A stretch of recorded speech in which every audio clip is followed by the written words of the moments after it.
Ladies and gentlemen, welcome to the Geeks and Noobs podcast. I am SuperBeard Vince Hoover. I am joined today by my very good friend and constant collaborator here now. This is like his third or fourth time on the show. So welcome back, SuperHeroTok, Michael Rothman. How you doing? Good, man. How you doing? Doing Happy good, to be doing back. good. Yeah, it's good to be back. It's good to be back, and it's good to get this thing going. Just so everybody knows, we are back every Wednesday, 7 p.m. Geeks and Noobs. We will have a special guest each week. Also, now started on Mondays at 8 p.m. on Mondays, Eastern Standard Time. OG host of the original Two Geeks and a Noob, Denise Jackson, joins me for a deep dive into comedy and the emotion behind the joke in a podcast called The Depths of Laughter. Make sure you check that out. Also, scroll down. There's merch available for this podcast. I will be creating merch for The Depths of Laughter, as well as Wrestle Talk. Wrestle Talk is another. That one's kind of a random podcast because we got a couple guys. It's about getting scheduled together, but we're gonna start making that a regular thing as well. So we've got all that now. You're like the Ryan Seacrest of podcasting. I know Just I'm getting to the where I'm hardest just doing working man in everything. show business. Oh, and on top of that, tonight, about 20 minutes after this podcast goes off, I will be playing WWE 2K22. My copy finally came in, so I'll be live streaming that afterwards, probably for 8 hours, because I'd never know when to quit. So, so keep that in mind if you want to watch me play WWE 2K22. That'll be coming up. Kind of a big. It's kind of there was kind of some news that popped up very last second in DC. Before we jump into the Batman. They have announced they are shifting some dates of releases. Oh, really? Yeah, The Rock actually announced it himself.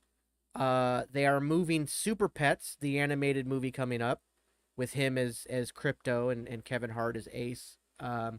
That's getting moved to the Black Adam release date of July 29th, which is my birthday. Everybody remember that, turning 40. Keep that in mind. And Black Adam is getting moved to an October release date, right before Halloween. I think he said the 23rd, whatever that Friday is around then.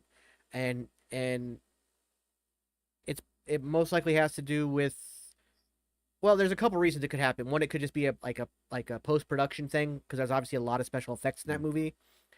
But what could have happened is that because he made sure to mention that it's going to run through Thanksgiving in theaters and into the Christmas season. So that's a big window for movies. So I'm thinking that maybe that the first viewing that the studio got of this movie, they're even more hyped than they were before. That they see something in it that could carry it through the very busy Thanksgiving holiday.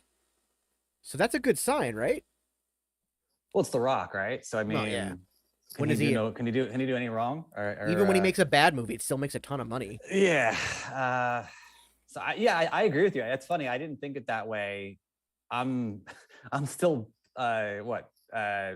freezer burn from Morbius being moved back 3 months. I don't even know when that's coming out at this point. Like, I think there is a date, but at this point, I just don't know. And I don't even know what to expect at this point. Like, yeah. I mean, it's funny. Everyone's saying, "Oh, it's COVID, this and that," which is, I think COVID is not as prevalent anymore. So I don't know. My fear is that it was either bad or hope is maybe they're doing some reshoots and adding in some stuff after we saw, after No Way Home, and they're adding in some stuff. There's rumors. I don't know how founded those rumors are, but yeah, because that's a crazy thing. Because like Doctor Strange did a whole bunch of reshoots because COVID hurt them on cameos that they wanted in there. They were able to schedule it out, and that movie is still making its date. Like it only got pushed back once, but that pushback was expected because we were still kind of in the height of COVID. So I don't know what's going on with Morbius. And also between 3 trailers I've gotten 3 different feels for that movie. Yeah. The first trailer was kind of blah. The second trailer was like, oh my God, this actually looks amazing. And then the third trailer was like, oh, this looks like a completely different movie now. I don't get it. And it almost feels like Sony's doing the same thing they did with Amazing Spider-Man 2. Yeah. And I'm worried that obviously that's very worrisome. Very worrisome. So Morbius is one. Obviously, I'm gonna go see it. Obviously, but I'm concerned. Yeah, so am I. I think at least it's close enough to Multiverse of Madness. What, about a month away? So if it is terrible, you lick your wounds and then you just go hibernate for 6 weeks and come back out and hopefully see a really good movie. that Well, kicks off a ton of stuff. that's the other thing about it, is because it's not an actual, like, it is a Marvel movie in a sense because it's a Marvel character. It's not an MCU film.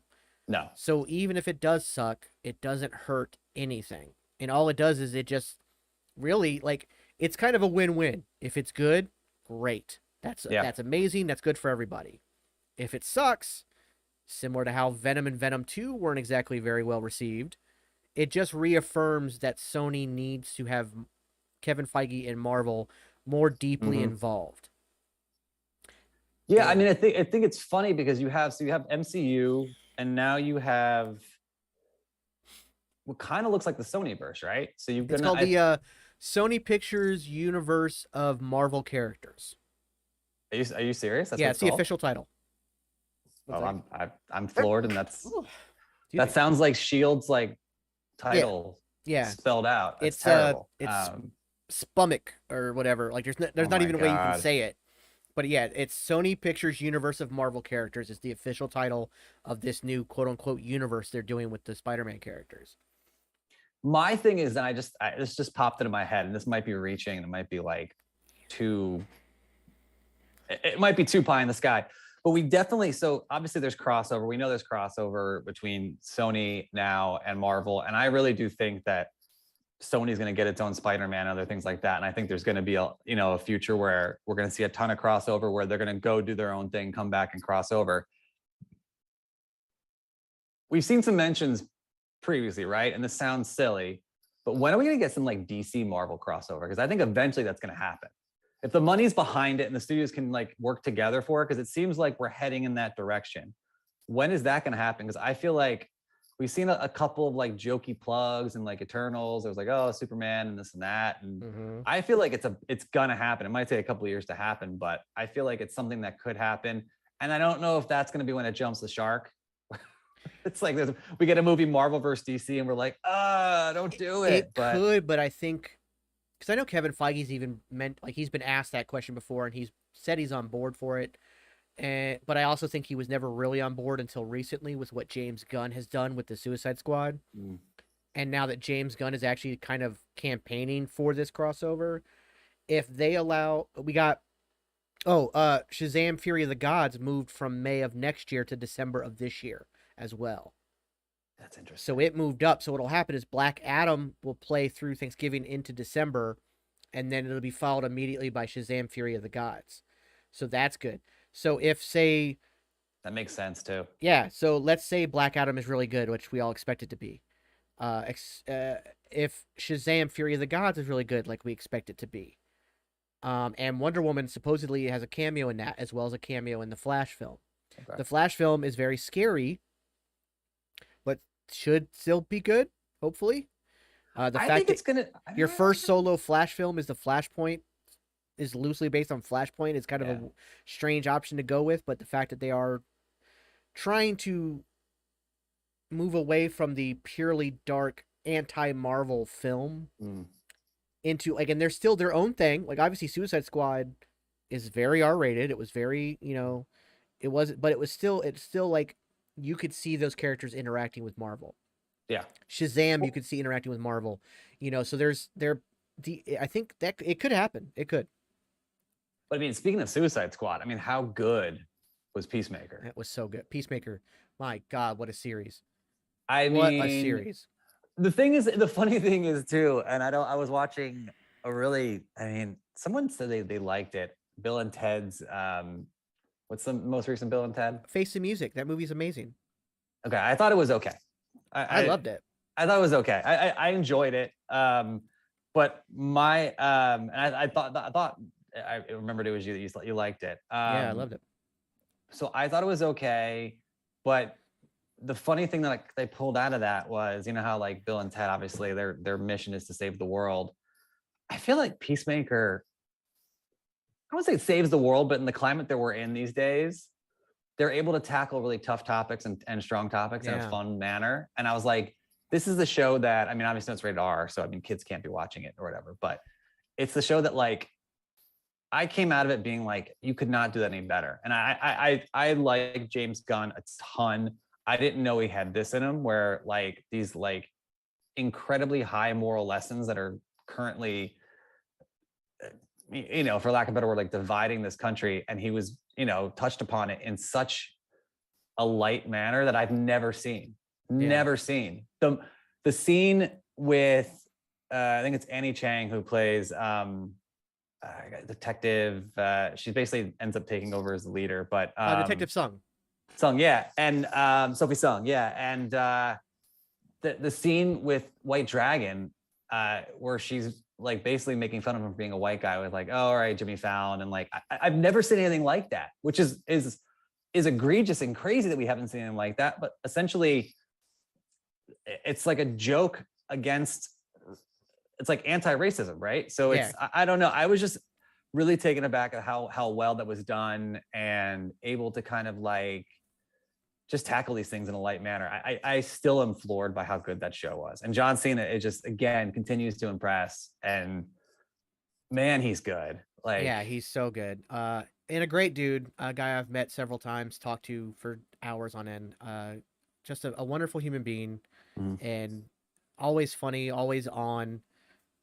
Just a good dude. And I always knew he had it in him. But to see it come to life like this, it's just outstanding. And I'm excited for season 2 because not only will Gunn write all the episodes again, but this time he's going to direct all of the episodes and not 5 of the 8. Oh, nice. Because he only directed 5 of the 8 episodes, which you wouldn't really know because they kept it all in the same. It was very well done. Like, unless you actually paid attention to the credits, you had no idea there was a different director for a few episodes. But that show, it was just, and like, you know, a show's good when it creates an intro that you will not skip. Because now that we live in a day, supposed to do, right? Yeah, we live, and he was very adamant about that. But we live in a day now because of streaming services and whatnot that you can skip intros, and most of us, as soon as that option comes up, we hit it and just get right to the show because we have no patience. Never once did I skip, and even on a rewatch, I didn't skip the intro. Yeah, so good. It's so entertaining. It tackled so much. The big cameo at the end with the Justice League was very funny. And Marvel shot that, so that was really cool of them. Like, in all honesty, to be able to do that. And that's another thing that kind of leads you down. Like, obviously, Marvel's very open to anything. Like, they could have been, and it wouldn't even been really a dick move. It would have just been like, hey, you need to go film that somewhere else. Yeah. You know, that's not our product. And they were like, no, like, it'll save you money. Just film it. We're already filming. Film it here. It'll save you guys money for this cameo. Because basically, and the reality is, the Aquaman cameo wouldn't have even happened if Marvel didn't say yes.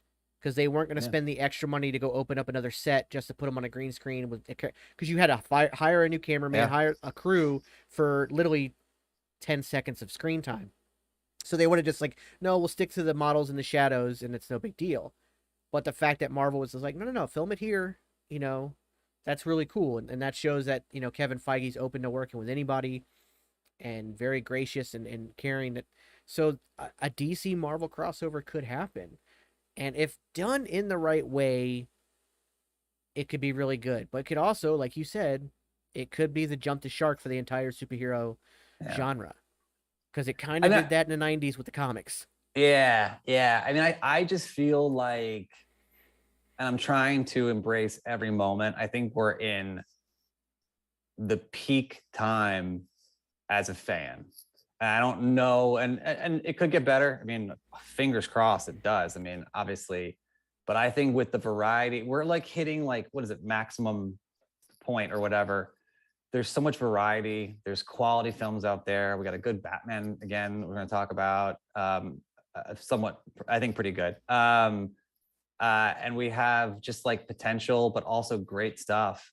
And after Endgame, I didn't think we'd get to this point, but I think with streaming, with COVID, with everything that's happened, it's opened things up. And they're just trying different things out and things are working.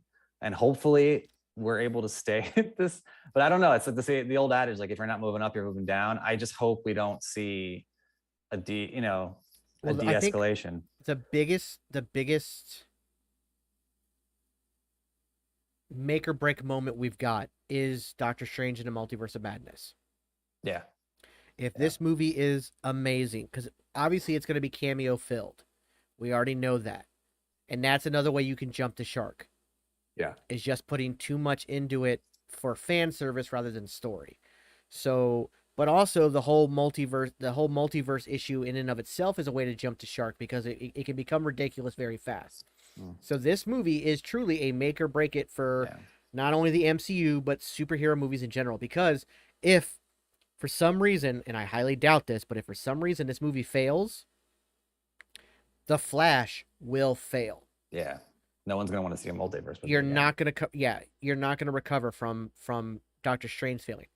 Now, the Flash actually is in the hardest position because if, as we all expect it to be, if Doctor Strange in the Multiverse of Madness is amazing, the Flash has to live up to that because it's kind of the same type of film. It's a multiversal jumping film, so now it has to live up to it. So it's kind of got it's in a bad place. Well, it's also got to compete with Marvel, where obviously Peacemaker is one thing, right? And then the Batman's another thing. Yeah. Very unique, very different. I think nothing we've ever seen before.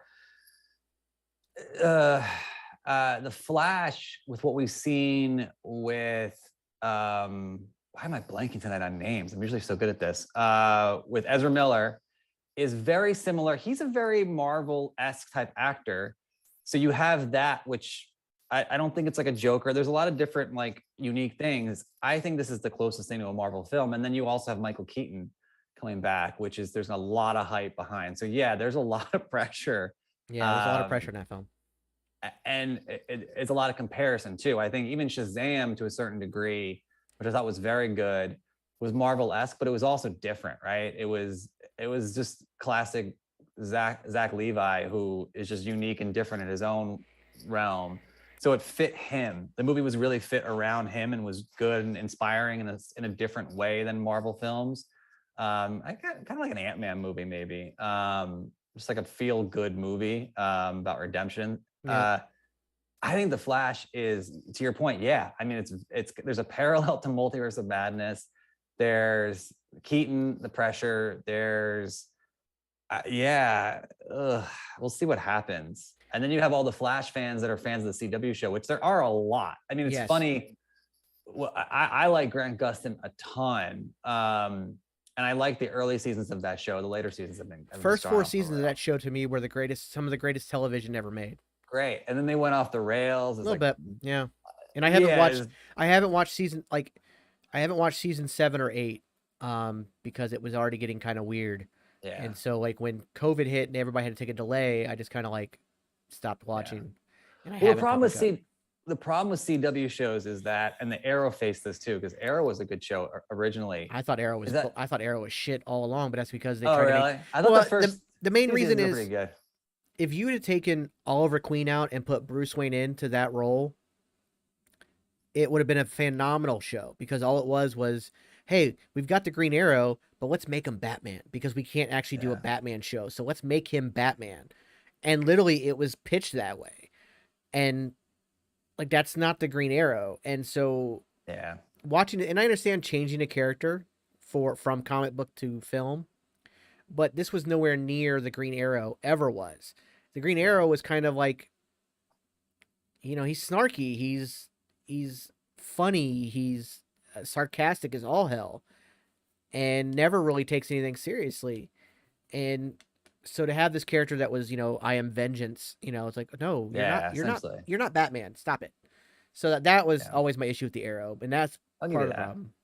But like Superman and Lois is phenomenal, but it's kind of it came out of the Arrowverse, and it does technically reside in the Arrowverse, but to me really sits outside of it because it's something so different and so well done. Yeah. So there's opportunity around for a lot of things coming up. There's great shows. The problem with those shows that a lot of them tend to, I haven't seen Black Lightning too much, is we saw it in Arrow and we saw it in The Flash a lot, which ruined Flash. Everyone starts to become a hero. They start to make everyone a hero. And I think we saw with The Flash, like, I mean, didn't Iris become a speedster at one point, and then Yep. it just got a little ridiculous, and that was the thing. And the same thing with Arrow, like his little sister becomes Speedy, and comic accurate or not, and this one obviously wasn't, but it's like you gotta make it a little pull back. I mean, not everyone can be a hero, and it just gets a little too much. And I think that was the thing that really pulled those shows down. But yeah, the first season of The Flash is one of the greatest seasons of superhero TV I've ever seen. And I love so good. What was it? It's the Screen Junkies one where they do the honest trailer. Yeah. And then midway, the guy's like, wait, am I a Flash fan? Because he's talking. He's like, wait, this is actually really good. He's like, run, Barry, run. And it's really good because he's like, oh, the CW is going to be terrible, blah, blah. And then he's like, by episode 8, you're like, wait, this is really good. So funny enough, any of us that are, that come here from TikTok, that follow us on TikTok, go follow Epic Voice Guy on TikTok. John is the guy who does the voiceovers for those honest trailers. Okay. He is the Epic movie trailer guy, and he's an amazing dude. And I'm trying to get him on the podcast at some point. Midday, like middle of the week is hard for him, but I'm going to try to get him on. I may record it and play it, like record it on a weekend and play it later, kind of thing. But does he do the voicemails for people? Is that him or is that someone else? I think that might be somebody else. That guy's really good too. He does a lot, like if you see him on he does a lot of TikToks with like face swap, because he is actually Ryan Reynolds' backup voice guy. So when some ADR needs to come in and new lines need to be read that Ryan isn't going to do because he's busy, John goes in and does those. He's also done a lot of the Transformer stuff. Okay. He voiced who did he voice? He voiced several of the Transformers in the Bumblebee movie with Haley Steinfeld. Wow. And he's done a ton of the cartoons. So he's got a lot of stuff. He does video games, stuff like that. But when you hear, like, there used to be an ad in the movie theater where the Epic Voice Guy would come out, and it was part of an ad for like getting, like, I think it was one of those like pick your favorite, like what movie you think is going to win the box office this week kind of thing on your phone. Mm-hmm. And Regal was sponsoring it, and so he would come out and like he is the voice trailer guy, and he does all those honest trailers, which they're so good, and he's so good at it. They're so good. They're so good. It's insane. And I actually got to meet the people behind those trailers at New York Comic Con 2019. Those guys are amazing too. They're really funny, and they told me, like, in the interview, they're like, yeah, we make all these things and we make fun of these movies, but most of the time it's hard because we actually really love them and we don't want to make fun of them. But at the same time, you just kind of can't help it because the movie itself puts it in that place. So even like on good movies, when they make fun of them, it's kind of hard, but I mean, it's almost like a rite of passage now. So like I think and I think what Ryan Reynolds has been in some of them, right? Like, I think that's funny because that's his probably connection. I think Deadpool, I think he was in it, like the honest trailer or someone. Well, that was actually John doing the voice. Okay. Of Ryan Reynolds, and when he did the Deadpool honest trailer, he did it as Deadpool, and it was all about breaking the fourth wall and stuff. Okay, yeah, because I mean, that's one of those things you go down the rabbit hole and you watch like 40 of them. You're like, all right, I'm just gonna watch the next one. Just keep going. It's just that good where you're like, all right, like, spend hours doing it. It's crazy, but yeah. So like he even did stuff for like he did obviously some ADR work for Deadpool and Deadpool 2. He did some Free Guy stuff. So yeah, did my camera freeze? No. Okay, good. Because unfortunately, I can't. I gotta remember to do that. I'm gonna make a note of it right now. Where's my pin? Oh, my pin's gone. Crap. There's this antivirus that came on my computer. It's not like a standard one, and it always likes to try to run a scan right in the middle of the podcast, and it will make a lot of times it will make my camera freeze, and I have to unplug it and replug it back in. Luckily, it didn't do it this time. Thank God. But regardless, so we have rambled on and on and on, but we are here to talk about. Yeah, when do we not? When do we not? But we are here to talk about the Batman, and just so everybody knows, we're gonna go deep into it. So obviously, spoilers ahead. But But yeah, so the Batman came out. I got to go to an early fan screening on Tuesday of last week. You got to see it early, even earlier than that. Did you get the did you get the popcorn bowl, the I cowl did behind not because me? I went to Regal. So Regal, it's just a big metal tin, and I'm like, Okay, I don't okay. really have a place for it. So, and AMC. Okay, before we jump into the movie, let's talk about this. Why is it that Regal Cinemas sent me a message yesterday saying, "Hey, it's Tuesday. It's $5 movie Tuesday, and you can go see the Batman for $5." What? But AMC is like, "Hey, we know this movie is super popular. We're gonna charge you more." Mhm. Yeah, I was So talking to someone about this the other day, and that's crazy that they're doing that. And I don't even know what to say because it's so unprecedented. Like, I mean, I remember as a kid, there was always you probably remember the dollar movie theater where it's like it I was the love the older Dollar Movie movies. Theater. Yeah, it Twin was great. Twin Base 4 in South Tampa. I went there all the time. It Love was that great. theater. It was great. But that was also like, I think there was a certain allotment of time. It was like 3 to 6 months after the movie came out, and you could go do it. And obviously, this is before streaming, and this is a long time ago. But I have never seen something where we're going to jack up the price Well, depending on if it's a popular movie or not. apparently this is something they've been doing in Europe for years now. That doesn't justify it, which I love how that's how AMC is justifying this. That doesn't justify it, and AMC is stupid. They're like, "Oh, we got to recoup all our losses from all that time we were closed." Regal's not doing that. Regal is still doing their Yeah. like Regal Cinemas, and it sounds like I'm sponsored by them, and I'm not. But hey, Regal, if you're listening, let's I'm talk. available. Let's I'm talk available. because I am your biggest fan. They have a thing where you can, I know it's different per state, but for $18 a month, unlimited movies, no matter how many you want to see. As long as the movie times don't cross over with each other, you can go all day long from open to close, Wow. 7 days a week, and all you've paid is $18 a month. Even the fan early access Batman, I saw it for free Because you have that because I have the $18. unlimited pass.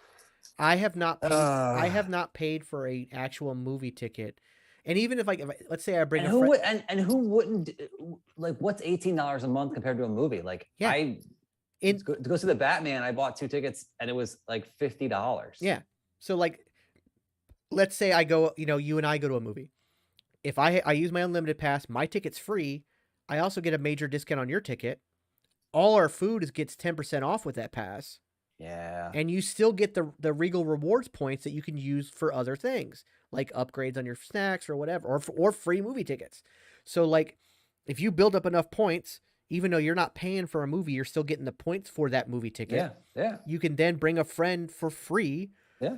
And they still do the $5 Tuesdays, and it's on every movie at Regal. Regal came out of this pandemic without changing a thing. They're like, we're just going to go back to what we were doing. And yes, they did close a few locations. And that was their way of saving money, was they closed a couple, like the Crystal River one that was in the Crystal River Mall closed down. So I have to drive a little bit further to Inverness. And when I say a little bit further, I'm talking like an extra 5 minutes. So it's not that big a deal. Yeah.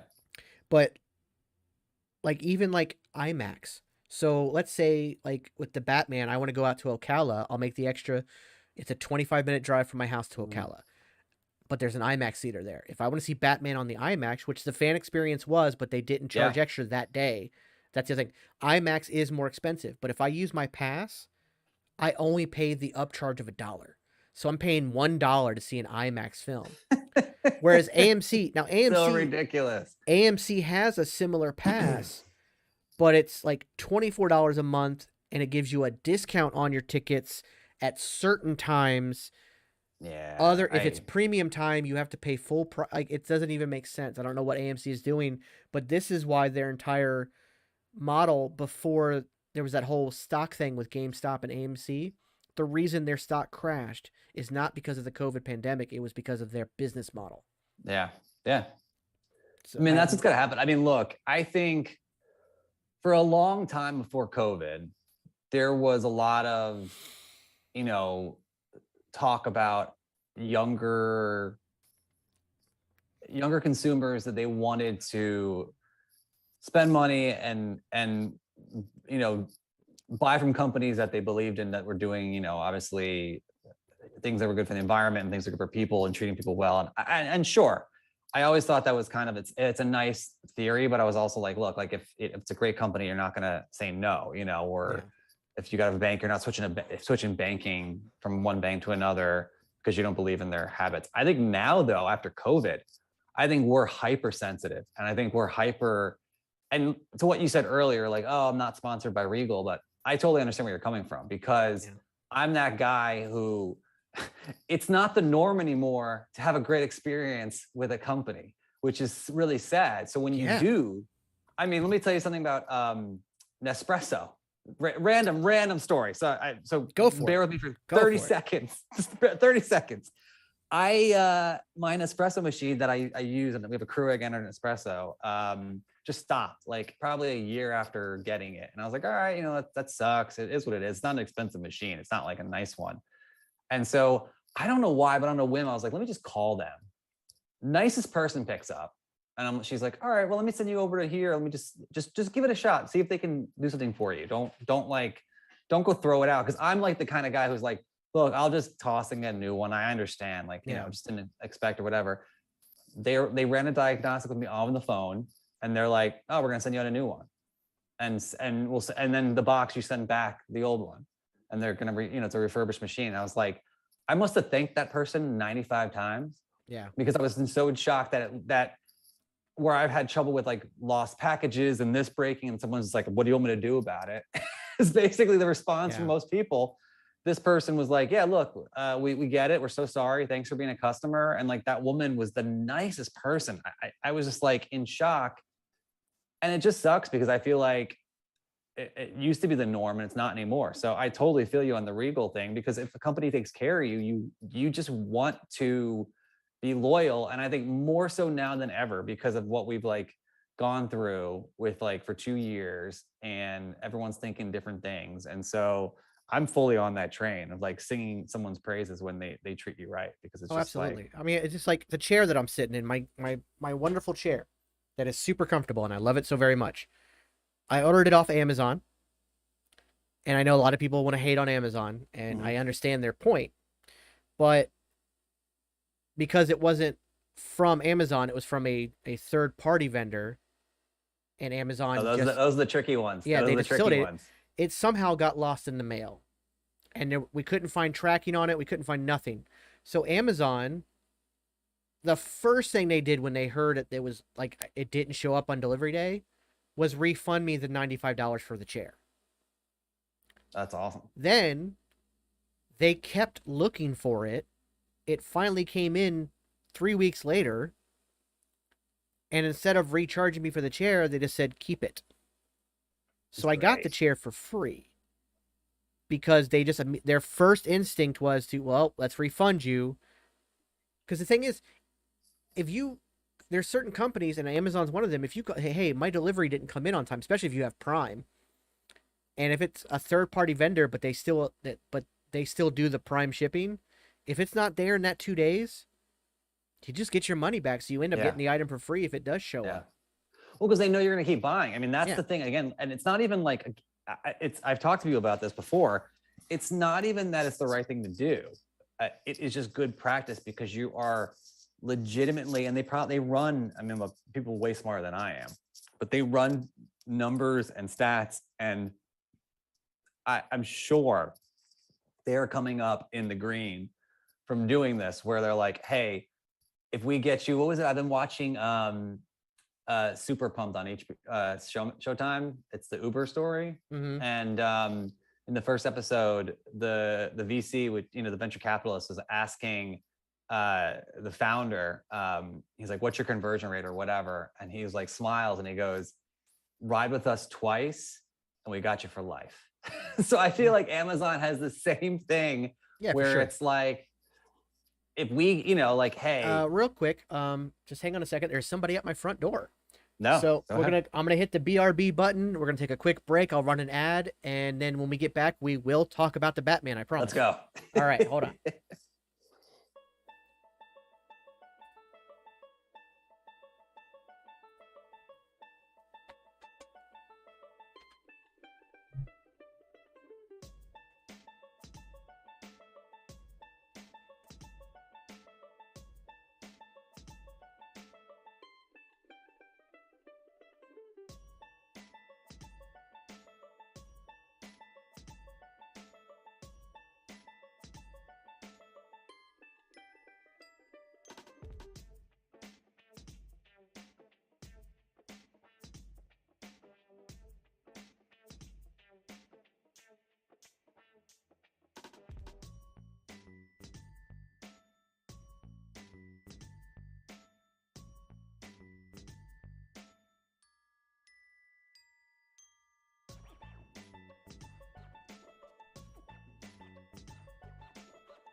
Okay, we are back.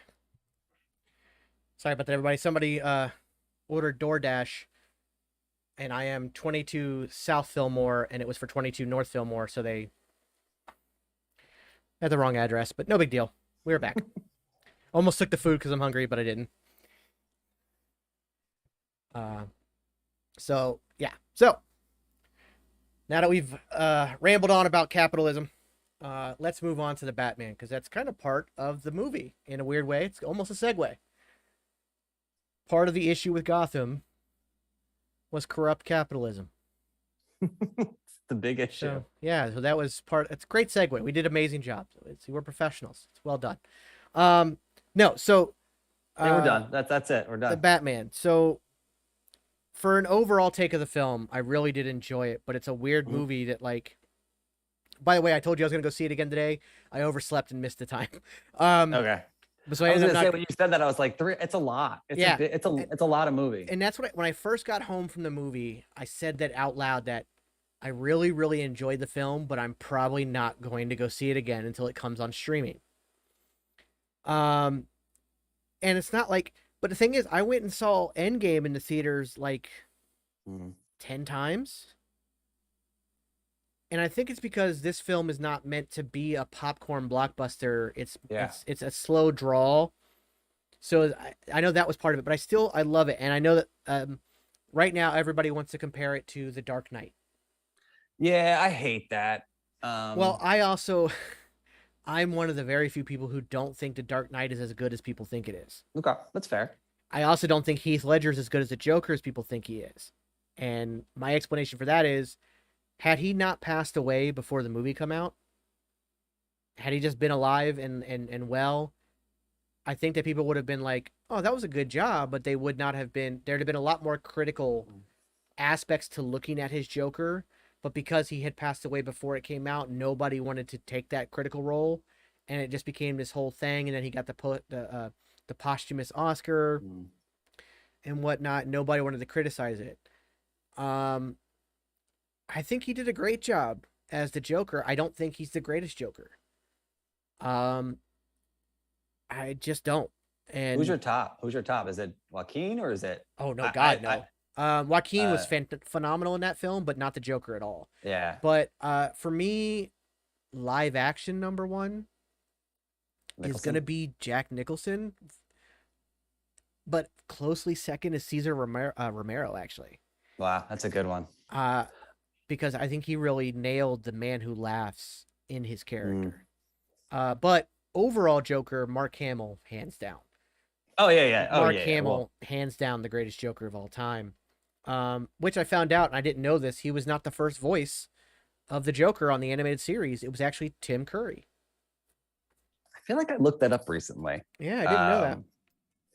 Love Tim Curry too, but I think I do love The Dark Knight, and I do think and I've had this conversation with a lot of people, and the beauty of this, and I will say this ahead of anything that I say, the beauty of this, and then obviously we don't see this so much on online and social media, which is just the sad part about it. But the beauty of this is that this movie, and I say the Batman and The Dark Knight to a certain extent, and other movies too, can mean something different to everyone. I feel like Endgame, it is very hard to not love Endgame. It is very hard to not love Spider-Man No Way Home. It's very hard to not have fun, even if you're not a fan and you go into it and it's just a different type of movie. Yeah. I agree with you 150% about and I went twice, but it was work. Yeah. But it's because it's a crime noir story where I don't think I would go see, and I keep forgetting the name. It's the black and white movie series with like Mickey Rourke and Jessica Alba. I forget. Sin City. Sin City. That's a movie where I would see it once, but I wouldn't see it again. I wouldn't watch Cowboy Bebop again, even though that's not really a crime noir. It's got a little crime noir to it. A little bit. I don't know why that just popped in my head, but I think those kind of things, like once you get through them, you're like, that was really great. I enjoyed it. And there are moments that I always like to see things again. Spider-Man No Way Home is just like the gift that keeps on giving as far as like hidden details. I do think the Batman has a lot. Matt Reeves is a genius where there's so many things in there where I watched it the second time, you know, at the beginning with the mayor's death scene where I noticed things that I didn't notice before.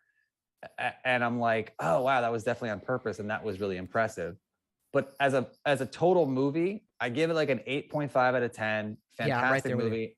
The acting is second to none. The cast was fantastic. I don't think anyone was bad. I actually think and it was funny, and people are gonna kill me for this. I think the one that I liked the least, and I want to see more of him because I love him and he can do no wrong, was Jeffrey Wright. There was a few scenes that were a little overacted. I think the one with the penguin. I get that. He was like, and I was like, you're better than this, man. Well, it's also it felt more like how you would expect Commissioner Gordon to act in The Killing Joke when Barbara shot, not this early on in his career. Yeah. So yeah, I had that same feeling. For me, and this is the last I'll mention The Dark Knight because I don't think it's fair to keep. They're so different. They're so different. Also, to me, like.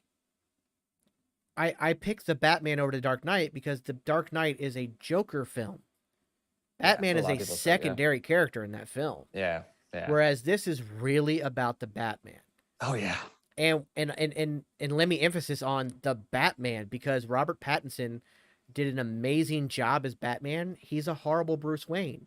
He's Bruce Wayne for like but that's on purpose. Like that's it's a good thing that he was a bad Bruce Wayne because year 2 Batman doesn't care about stockholders, doesn't care about his image.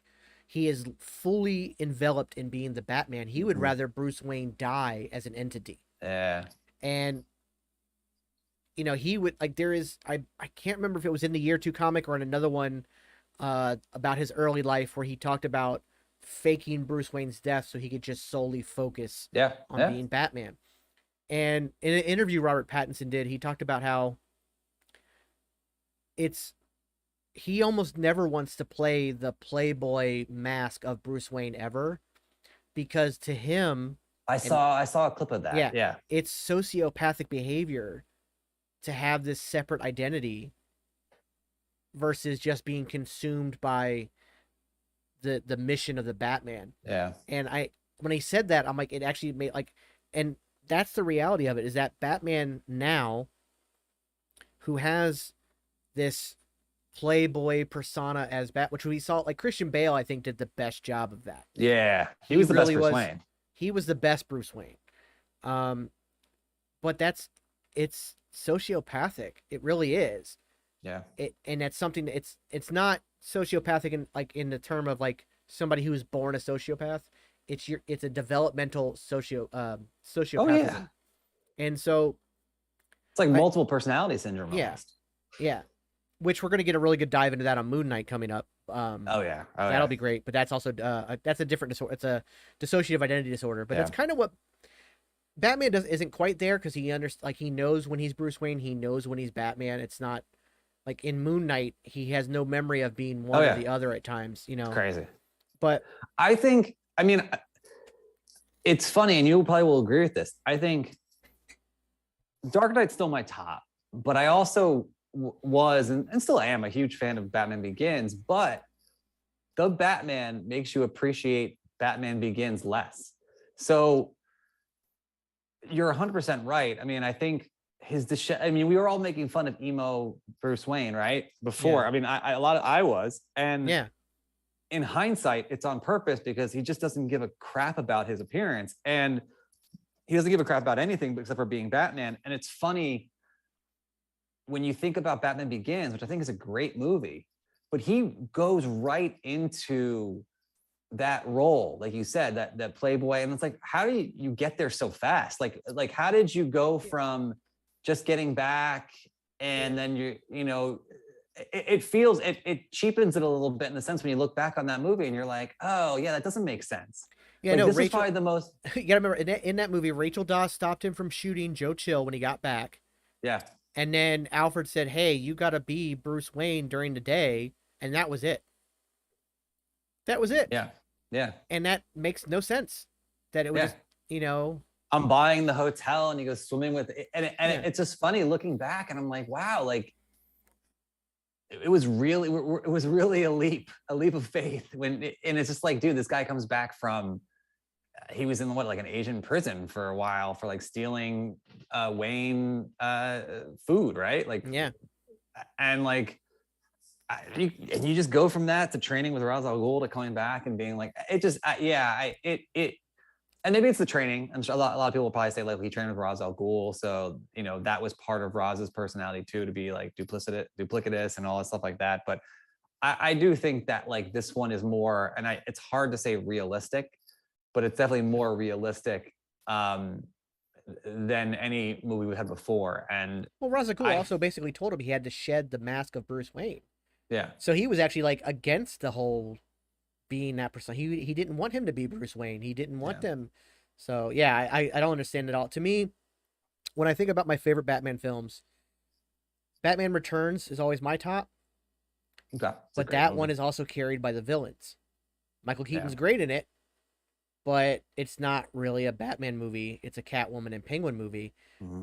The Batman is the first real Batman film in the and I don't mean to jump all the way to the ending already, but I want to, because it also did something that every other Batman film has not done. It went, and it's actually the exact opposite of The Dark Knight. I know I said I wasn't going to bring it up again, but I have to. Got it. At the end of The Dark Knight, Batman becomes the villain to the eyes of Gotham. At the end of this movie, he comes out of the darkness to become the hope for Gotham, the hero of Gotham. And that scene of him carrying that child with the flare and the crowd following behind him, with him being the light, was so moving and so important to the character. Like, now Batman is finally, for the first time in cinema, a hero. Yeah. And the whole vengeance part, and then the symbolism behind the sun's coming up as he says goodbye to Catwoman and they part their ways, and there's so much symbolism there. And then if you take it to that place where you're talking about the ending, I start at the beginning, and for me the most, and I was talking about this the other day, the most effective scene that I've never seen in a Batman film, and there's been 13 of them, and I've never seen in a Batman film ever, is in the crime scene of the mayor's death. You've never felt this before, and Matt Reeves does this, and it's funny because the first time I saw it, I thought it was actually bad, not the movie, but that scene, because it made me feel awkward for Batman. As you look at his combat boots and the leather starts to crinkle, and I was like, I feel awkward. This just doesn't feel right, right? The second time I saw it, I was like, wait a second. It's supposed to not feel right, because it's supposed to be, you feel how uncomfortable he is, and they're calling him a freak, and it's just how bizarre it is to be Batman. It is fucking bizarre to be Batman. It is not normal. No, that's not normal at all. He's dressing up in $1 million worth of like gear. He's taking bullet shots. He's doing, it's bizarre. And all these cops that like are normal, well, not normal, but they're, they have a normal job-esque, some of them are on the payroll, whatever. They're looking at him and like, who is this weirdo who's in the room with a it is bizarre. It's bizarre. Like, and I thought that stuck with me, where I was like, damn, like I've never seen that. Like, even if you go to Batman Begins, I think we immediately go to put him on a pedestal as he becomes Batman. Yeah. Like, even, he's just like, I think the first scene as Batman, he was like, fighting Falcone's goons and like in that shipyard. Yeah. Yeah. And he's just like, and you were just all in awe because it's Batman, and he's, he's coming in of the dark, and like, and I think we've never seen him feel so uncomfortable. And like the guys everyone's looking at him like, and then even like Jeffrey Wright, that's what I liked about Jeffrey Wright, like the chemistry they had. And he's just like, hey, we really got to go, man. And he doesn't say like, and even the adding of just man is so like a common person. And he's not like in awe of this guy. He's like, dude, we got to go. Like, he's a normal, he looks at him as a normal guy. Like, the guy's got skills. The guy's smart at solving crime. The guy's kind of doing a good thing, kind of. But like, he's a person. And I think it's just so much more realistic where the cops are just like, who is this weirdo? I really like the line where Commissioner Gordon said, "You're the only one I trust," and that, like, because we're gonna get that Gotham series, which is now going to be based around Arkham. I know originally people were saying that, oh, we're going to get a Gotham series and we're going to get an Arkham series. No, the Gotham PD show will be based actually around Arkham. That's just a shift of it, but it's still going to cover like the corruption of the GCPD yeah, in Batman's year one. So we're going to find out why Commissioner Gordon trust him, and it's going to have to do with like, and it's supposedly one of the scenes we're going to see is the Joker being thrown into Arkham Asylum by Batman. So that's supposed to come up, but like I loved in the beginning too when he was doing that kind of like voiceover thing. Which first off, that needs to be done more in Batman movies. yeah, That is so yeah. like that's so important. But like when criminals would suddenly start looking in the shadows and you weren't sure which shadow he was going to jump out Yeah, of, yeah, that right there that was made you dope. feel Batman. Yeah, Whereas we've had him like the Michael Keaton one came out of the shadows, but you knew that was the shadow he's coming out of. Same thing hmm with the Christian Bale Batman. You knew which shadow he was coming out of. hmm Same thing with Affleck's in Batman v Superman. You knew where the shadow was. That just pan around of the like the vandalism and the mugging and the different things. You didn't know what, like, everybody looked in the shadows and they're like, wait a minute, because he's been yeah, there just long enough that the legend of him has come out. People are aware of his existence, and then of course the light, the warning light, the signal. That I thought was just absolute cinematic yeah, perfection. Just that yeah. whole montage right there. Well, I also liked. I mean, I brought this up before, and it's funny that we you bring up Ben Affleck, but there was a scene, and it's just like there's the wrong way to do something, and then there's the right way to do something. I thought back to Daredevil, the movie, Mm-hmm. where in that movie, and I appreciate the thought, and I always that's a scene that's always stuck with me at the Daredevil movie, where the kid is like afraid of him, and he's like, I'm not the bad guy kid, like he's in some like broken down warehouse, Oh yeah, and yeah, yeah. that reminds me of the very beginning where he beats up that gang, and the victim is Still scared still of him. terrified. He's terrified. I mean, again, it's a guy in a bat costume beating the crap out of people. Yeah, And so I think, he just beat the shit out of a whole group of people yeah. And with so and got shot at and didn't flinch. and the guy turns to him, or Batman turns to him, and he's like, please don't hurt me, which I think anybody would probably say. And because you don't know, what is this guy just doing this for kicks, And so, and then obviously he doesn't do anything because that's not his thing. But just the fear of not knowing if he's good or bad. And again, that carries in all the way to the end that you brought up, Yep. where he's like, I need to do better. I need to be better. Well, And that I'm girl, not, like, he carried the girl out, put her on a stretcher.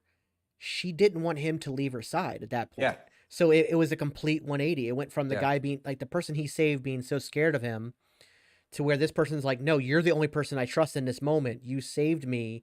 You saved us. I don't even trust these paramedics. Do not leave me.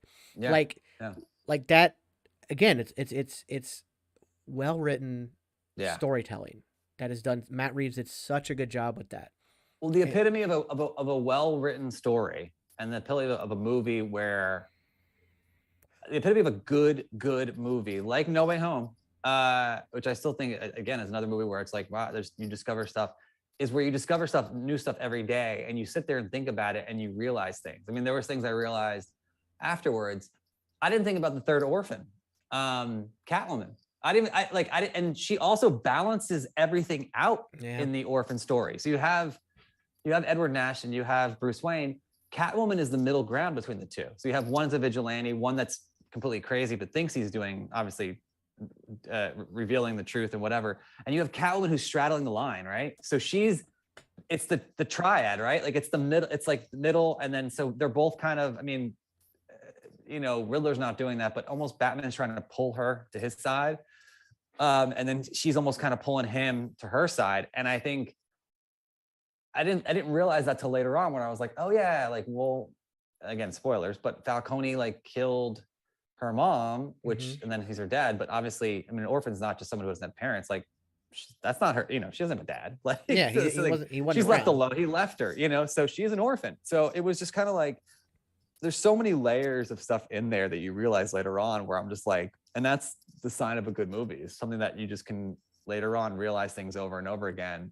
And I mean, I was watching the original Batman. There was stuff that I'm pulling out in '89, and I Yeah, thought yeah, that's yeah. great I've done movie. that too. But speaking of orphans, not really an orphan, but the mayor's son. Mm. There was a lot of focus on him and Batman making eye contact several times. Mm-hmm. Whether it be he did it as Bruce Wayne and him at the funeral, Batman and him at the Gotham version of Madison Square Garden. Um, and I know there's been a lot of talk of bringing Robin into this story. Yeah. Obviously, this is not Dick Grayson, but I'm wondering if maybe the reason there was so much focus on this child, not just the I relate to this kid because my father was killed too, but that's kind of like, well, that's the reason that he grabbed Dick Grayson in the first place. Mm. He related to the kid because his parents were killed. He understood. So is this the kid that becomes Robin? Because at least in Pattinson's eyes, he wants a young Robin. He wants a 13, 14-year-old Robin, like the comic books. And the fact that Robert Pattinson has dove so much into the comic books, and he's already said that he would like to see Court of Owls, and he's already like, he has all this knowledge. I greatly Which is appreciate awesome, that. by the way. Yeah. Yeah, I mean, I how much do greatly you, appreciate it. as a fan, I mean, look, I just don't want to keep shit talking Ben Affleck, but I mean, I guess I should. Like, the one thing I hated about Ben Affleck, and there were some good parts about Batman, his Batman, but there was also some really bad parts, is that he just hated being Batman. And I've said this before. The dude just did not like being Batman. It was so obvious, and he mentioned it in interviews. Yeah, but it wasn't. For Ben, to come to Ben's defense a little bit, it wasn't the fact that he hated being Batman. It just gets labeled as that, and even he labels it as that. But the reality is that, like, the reason he came back to do the Snyder cut was, and he said it like, I had so much fun this time around because one, Snyder kind of came in with less care, like kind of just came in like, let's just have fun with this. Yeah. So it wasn't so much of a work. And then on top of that, like, there was no control for him whatsoever. And that's why he didn't do his solo Batman film, because Warner Brothers was like, no, you can't do that. You can't do this. You can't do that. And on top of that, when Affleck was signed on to play Batman, he was told to only read, Frank Miller's Dark Knight Returns, because he was playing the older Batman. So his research was limited. So there's a lot of problems with that character at that point, because, it's not a fun working environment. It's stressful beyond belief. And then when you finally get your own chance to get your hands on the character, the studio is just micromanaging you to the point where you quit. Whereas WB finally is like, maybe we've been going at this the wrong way, and they let Matt Reeves just do his own thing. Yeah. And Warner Brothers did not micromanage this at all. And so, Matt Reeves was very particular in casting Robert Pattinson, and Robert Pattinson wanted the role. It wasn't like maybe I should take this. Because at that point, that's the thing. Yeah, you want someone who really wants the role. I mean, that's what makes, I think, and maybe I'm a little too hard on him, but I think the thing, and look, he also has baggage from, look, we are so lucky, and you brought up Ryan Reynolds earlier. We're so lucky that Ryan Reynolds and Deadpool, there's such a similarity in snark, and he just is born for this role. We can all agree that Ryan Reynolds is born to play Deadpool. I think a lot of times, like, something that happened at like Green Lantern can really tarnish the genre for somebody. And who's to say any other role, if he had played, he probably would, he might not have been as good. I think that can be, I know that he was super pumped. I interviewed Matt Damon once about it, and Matt Damon was offered Daredevil before Ben, and he turned it down. And the way he described it was like, look, they grew up on Daredevil, and the second it was offered, Ben was like, Daredevil, and just like took it and didn't even read. Matt said that he read the script and was like, this isn't that great. Like, it was basically like, and I think that, look, that can tarnish things. And he just was like, over it. Because I mean, being on carpets and having people interview him and seeing interviews, Affleck was just like, he wanted to focus on like Live by Night. He wanted to focus on other movies Yeah. and he was just so fed up with like the questions about it. And I think like, yeah, so maybe it's the other way where it's not, it's somewhere in the middle.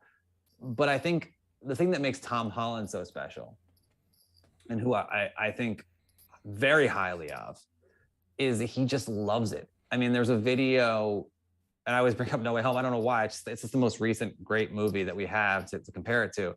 But like, there's a video going to the premiere that he's just dancing in the, he's enjoying it, you know, and I think you, as fans, we want someone to enjoy it just as much. I think Pattinson probably isn't that guy. He's more of a kind of a brooding guy, but he really seems to enjoy it as an artist. And I think that's all we can ask for. He's also Robert Pattinson has done the movie where you're taking it because it's your big break, but you're not really into it. And that was with Twilight. And while now he speaks fondly of Twilight, I think that's more of just, it's not that he loves the films or loves the performance or loves the role. It's just that he knows that's what made him the star he is today. Yeah. But if you see the interviews, like after the last movie came out, when he started to do something else, he was just like, I hate it. And he did hate it. And he also went through a traumatic breakup in the middle of it. And that was rough. But there's also, like, speaking of Tom Holland, there's another Robert Pattinson interview where he talks about meeting Tom Holland for the first time on a movie. What was it called? Not World War Z. Oh, I forgot the name of it now. But it was like Tom Holland was like 13, 14 years old. And they worked together on that film. And the first day he met him, he was in a Spider-Man jumper. And he talks about how Tom Holland truly manifested that role. And that's a difference in a lot of people. Like, because Tobey Maguire... Looking this up. You gotta remember, Tobey Maguire, for years, hated the Spider-Man movies. Mm-hmm. We almost quit after the first one. He had a back injury. And then there's that iconic clip of him with the paparazzi. Again, it takes a special look. I don't want to compare it. I think I shouldn't do that comparison because it's a jump. I was going to mention Jackie Robinson in the sense that it takes a special person to handle pressure like that, but that's totally different level of pressure. That's cultural, historic pressure. But I think in terms of modern day, something like this, it does take a special person to handle this. Christian Bale has had his freakouts, and we all know the Terminator one. I mean, it takes a special person to be able to handle it and deal with it, and you have to go through that stuff. And I think, acting today is just, it's fucking nuts. It's nuts, right? It is insane. Like, and then and I know people are like, oh, well, they asked for the fame, they asked for all this stuff. I mean, yeah, maybe they do it because they want to be famous, but then we don't really know what fame is until you have it. And then these people's lives get ruined. They end up losing all privacy. They lose everything. And you can't go to a restaurant without being hassled. You can't go anywhere without the paparazzi in your face. And so it is a stressful life, and I get it. But even you look at Robert Downey Jr. absolutely loved being Iron Man, but was also ready to hang it up. He wanted to make sure he left on a high and not when it had gone too far. Same with Chris Evans. Chris Evans was worried about being Captain America, but after doing the first film, he fell in love with the character, really, and he really embodied that character, but also was like, I can't do this forever. I don't want to do this forever. I don't want to do it until I run it into the ground. I want to leave on a high. And and people have to respect that and understand that. So Pattinson is young. He's he's still got years ahead of him that he can do this Batman at least for this trilogy, if nothing else. And he could maybe do it further past that if they start to build a universe around it. But I get where a lot of and the other thing is that getting locked into a character for some people, for me, if you approach me and said, here's a Marvel character, we're going to lock you into a 10-year contract, I was like, where do I sign? Yeah, oh yeah. That's a dream come true. But I'm not already in the acting business, making movies and doing Yeah. stuff creatively. Like, if I understand Chris wants to direct more, so I got that. Yeah. Robert Pattinson loves doing the artsy films. He loves to be able Hmm. to stretch his mind and stretch his creativity. So, like, I can get where some actors can get jaded, but the fact that Robert Pattinson came into this wanting to do it and do the best, knowing, like, like of all the characters, Batman has got to have the most pressure behind it. Hmm. Really, it Because does. what we've previously seen, I mean, Yeah, the pressure of knowing that there are great movies out there, Oscar-winning movies that yeah. feature the character and the character in the universe. So I mean, it's definitely it is a tall order. But I just think, yeah, to your point, I think taking it the right way, looking at the source material, being a fan, and just looking at it as like art. And I think, look, I think that's what the brilliancy of someone like Matt Reeves is turning into. You mentioned he likes artsy films, which he does. I mean, there's a couple that I come to mind. I don't know the names. I'm just thinking of in my head, but like this kind of was it. I mean, if you take the characters out of it, it's a really gritty crime noir film that I think if there are comparisons to Dark Knight, they stop at the fact that I think if you remove the Batman characters, the movie's still pretty damn good.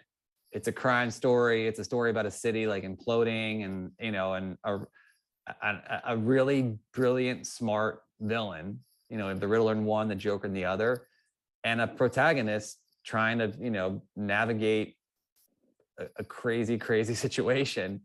I think that's where it stops. Obviously, they're very different movies, but I do see the comparisons there where you just, again, a great superhero movie. Well, I think Endgame is classically a superhero movie, Yes. right? Yes. Like, it's a great movie, and that's rarer, I think. I think The Dark Knight changed things in '08 in the sense that, like, you couldn't just throw in a bunch of superheroes and have a good movie like X-Men or the original Spider-Man trilogy, because it just wouldn't work anymore. There had to be a storyline. And then obviously the MCU changed everything by building everything up and creating this incredible universe that literally is the comic book universe on screen, which is nuts. I think this is also the closest Batman comic book movie, I feel like. I agree. I agree. It just it watches like that, and it almost feels like a very long comic book, like binging an omnibus in like 3 hours. Well, what I appreciate, like when I did the fan experience, um, when we got there, they gave us a special edition copy Mm. of the Long Halloween #1 with the Batman cover on it. But I'm like, yeah, that's what this story is in a Mm-hmm. way. And like, so the Long Halloween, and it felt like it. Like, it felt like Mm-hmm. this was a live action adaptation of it. Like, yeah, it Mm-hmm. wasn't exactly the same, obviously, but because you can't translate directly from comic book page to movie. It just doesn't work. It's just too And crazy. yeah, but like there was the nod to Hush during one Yeah. of the videos. It was modernized with the whole social media aspect of it. Um, uh, I don't remember who it was that mentioned this. Oh, it was watching Mr. Sunday Movies. They talk about, like, you got kind of the origin of. Oh no, this was from Comic Punk Guy on TikTok. Okay. Comic Punk Guy said this, and it was like a light bulb went off. We kind of got our first ever story origin of henchmen to a villain. Oh, because of The like Penguin. 500 followers of him that planned together, and they were the ones that even after he went to prison, they dressed up like him and continued out his mission. They were like the henchmen from the animated series, or the henchmen, like they weren't the Okay. cartoony version of it, like the ridiculous dum dums, like, but you got these modern version of a henchman because they were his followers, Yeah. and they became his henchmen. They became his team, and they continued on his mission even when he went to jail. And I thought that was something we've never had. We had henchmen in Batman Returns with the Penguin, Yeah. but Yeah. they were just circus people. Yeah. And it wasn't really like, you know, that kind of thing. And then well, there was a deeper, there was a substance and meaning behind it with, you know, obviously the vengeance guy is the most important. By the way, is that Joe Chill? They were saying, is that the same actor? I saw people saying that it definitely looks like him, but you know, I gotta look this stuff up. But someone was saying they thought it was the same actor who played Joe Chill, which I don't know. I don't think so. Doesn't look that similar. Yeah, I don't think it is. But I do like I did that was one thing that kind of for a second pulled me out of the film, that nobody knew who killed the Waynes. Yeah. Because I remember going back and I'm like, I don't remember there being a time when, at least in the last like 3 decades, that Batman didn't know that Joe Chill was the one. And I even went, I'm trying to like, now I want to go buy like the Long Halloween omnibus, the one that's got the whole collection in it. Because I'm like, was there ever like, yeah, maybe Falcone hired, yes, this is going to be a spoiler reveal. There will be spoilers for the movie. Yes, 100%. So just to let you know, there will be spoilers. We've already dove into some of them, but yeah, there will be spoilers for sure. So sorry if you have not seen it yet. But yeah, I just don't remember, like, I need to go back and read the entire Long Halloween storyline, because like it adds a wrinkle that Falcone was the one that hired Joe Chill, but I don't think it was ever out of question that it wasn't Joe Chill. So the fact that we don't know who killed the Waynes is a little weird. There's a couple, I mean, look, to be fair, and I was talking about this the other day. Ooh, that's actually a good point. Okay, so I have a feeling that the man who had a brief exchange with Bruce at the, and I'm sure you're talking about the funeral scene.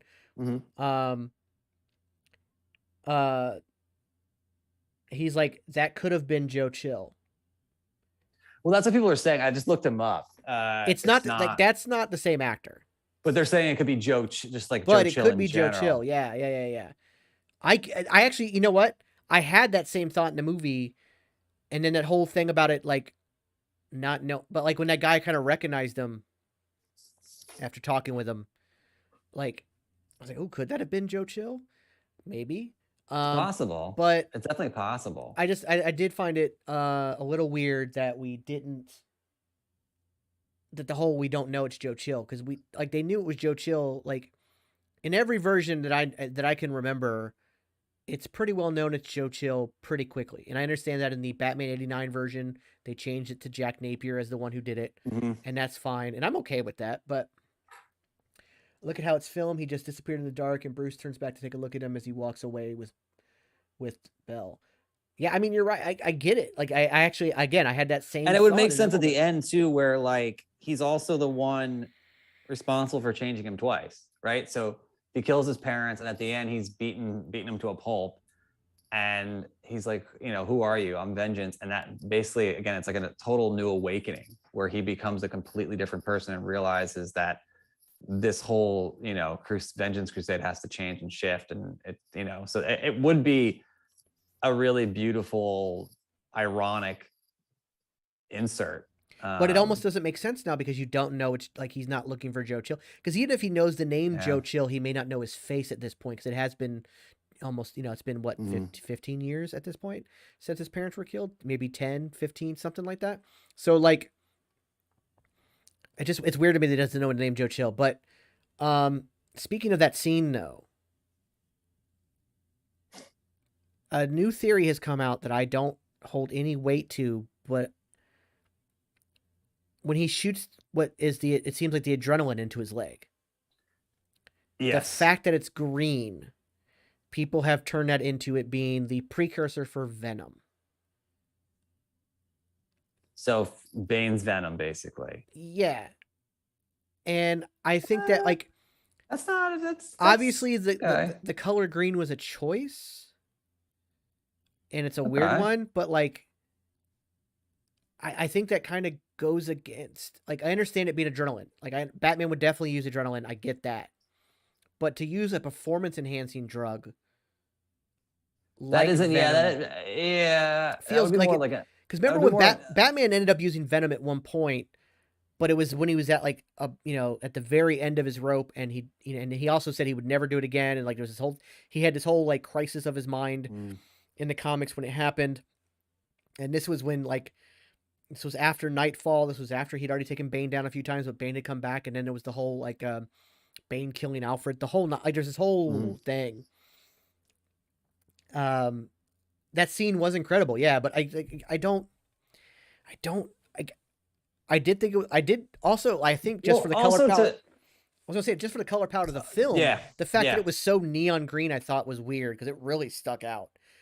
And so maybe there's something to that because obviously that was done on purpose, but I don't know. Well, but you bring up the color palette, right? So that is something too that's, someone, again, the sign of a great movie is like things you don't realize, and you talk with people and you realize it. And that's why I love talking about it with other people like this for long periods of time. Someone had mentioned to me, the whole movie is very muted. Most of it, most parts are muted. And then every now and then it's on purpose, colors pop for a reason, to kind of symbolize things. So that might just be like a bright green that is just symbolizing a major moment in the film. Now, why is it green is the question. That's a really good question. Yeah, especially when you have the Riddler in a muted green versus the normal neon green he wears. Rain, thank you, by the way, for bringing this up. I appreciate it because I did want to talk about this and it was kind of slipping my mind. So thank you. Yeah, I don't know. Like it was very weird. It was so bright.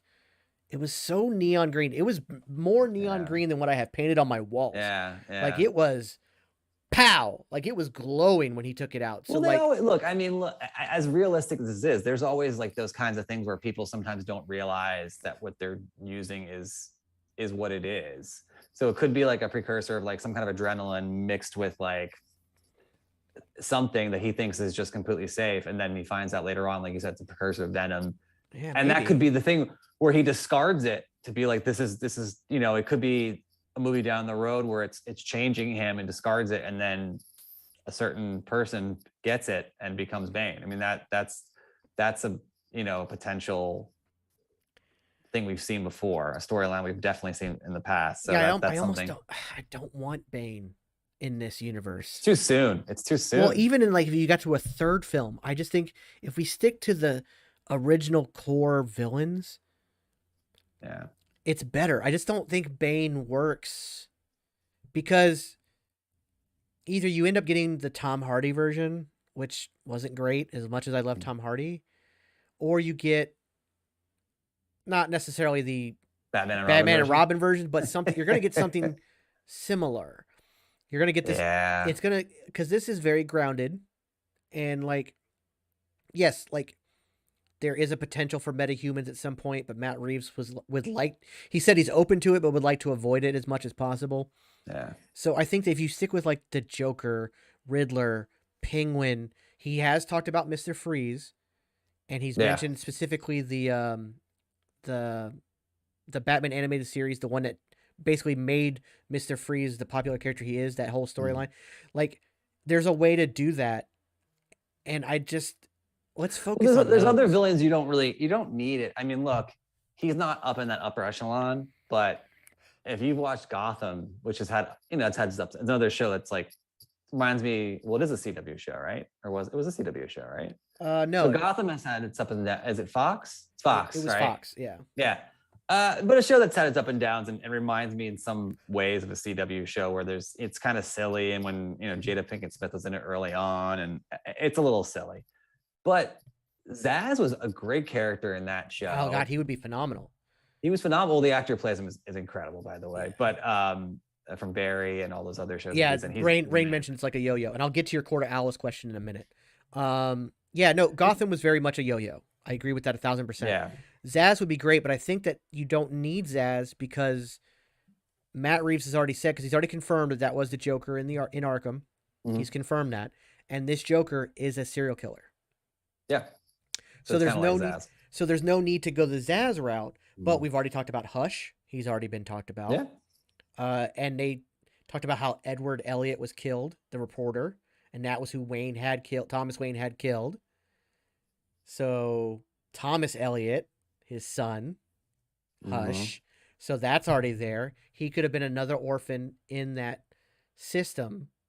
Of course, when you dive deeper into Thomas Elliot, he had his parents killed by cutting their brake line, the Yeah. whole nine. But I mean, you can deviate from that and still make him, you know, still make him Bruce's friend, because maybe Bruce, like, he got a lot thrown at him about his father, so he might not even realize that he, like, oh wait, Thomas, like Thomas Elliot, my best friend growing up. Oh yeah. So there's a way Oh to do yeah. that. There's still a way to bring him in as Bruce Wayne's best Mhm. friend. Um, so you've got that. Like I said, the Joker's coming. Riddler's. I appreciate that the Riddler didn't die. Um, Oh yeah. we've got Penguin, who's Well, he's getting his own series. They're gonna do a well, Penguin well, series. well, first of all, yeah. I mean, there's so much to unpack there. Penguin was the top for me. I mean, and I didn't really see it coming. I'm a huge Colin Farrell fan, always have been. I think he's been kind of like saddled with like some not great roles in the past. Unfortunately, yeah. Unfortunately, I think he's just always like he's like the coolest guy in the room. You root for him. He's the guy you want to have a beer with, and he's also just a fun actor. He's great And in I The Gentleman.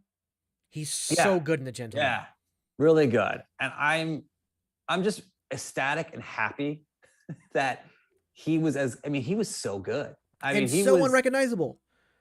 That prosthetic work that should win an Oscar. well, you Hands heard, down. I'm sure you heard the story where he went and got a Starbucks. Yeah. With Yeah. her Starbucks run, and it's just and Jeffrey Wright didn't recognize him. Yeah. Like went to Matt Reeves. It's like, who's this weirdo that's on set? Yeah. And Colin in his Irish accent is like, hey man, and he's like, wait, I'm excited for him. I know. I think a long time ago he had mentioned he was doing a film for his kids. It was like an animated film, and he was kind of a voice or whatever. I think his kids are older now. Obviously, this is a long time ago.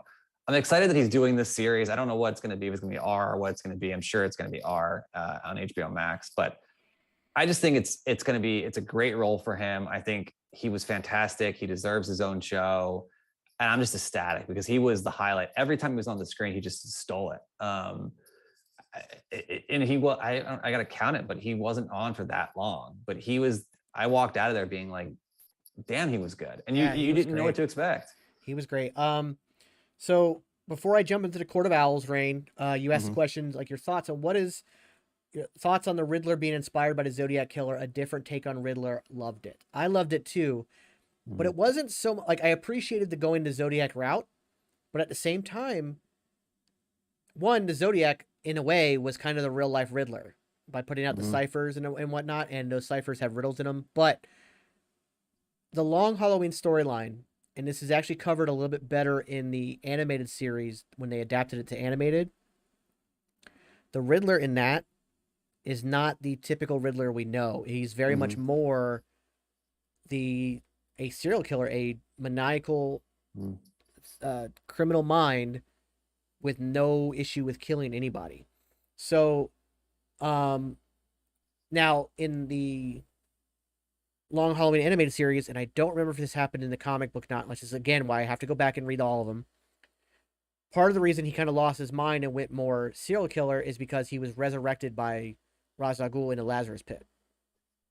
I'm glad you brought that up because so if you've seen the animated series, which is bizarre, he's Hush. He ends up being Hush. Yeah, it's a weird combination. Which is so weird and different. Not Long Halloween. Hush was the one I was talking about. Sorry. Yeah, yes. And I watched it recently because I was like, and I read the books, and obviously, it's his friend Thomas, and it's funny because Thomas is in there early on, and so you think you know where this movie's going. And even when he's killed, you'd think you know where it's going. Oh, I know what's gonna happen at the end, and then like, oh, it's the Riddler, and he's like, I realized it was you when I went into the Lazarus pit, and I was like, wait, what? What is going on here? The Riddler's not Hush, and I was like, all right, this is weird.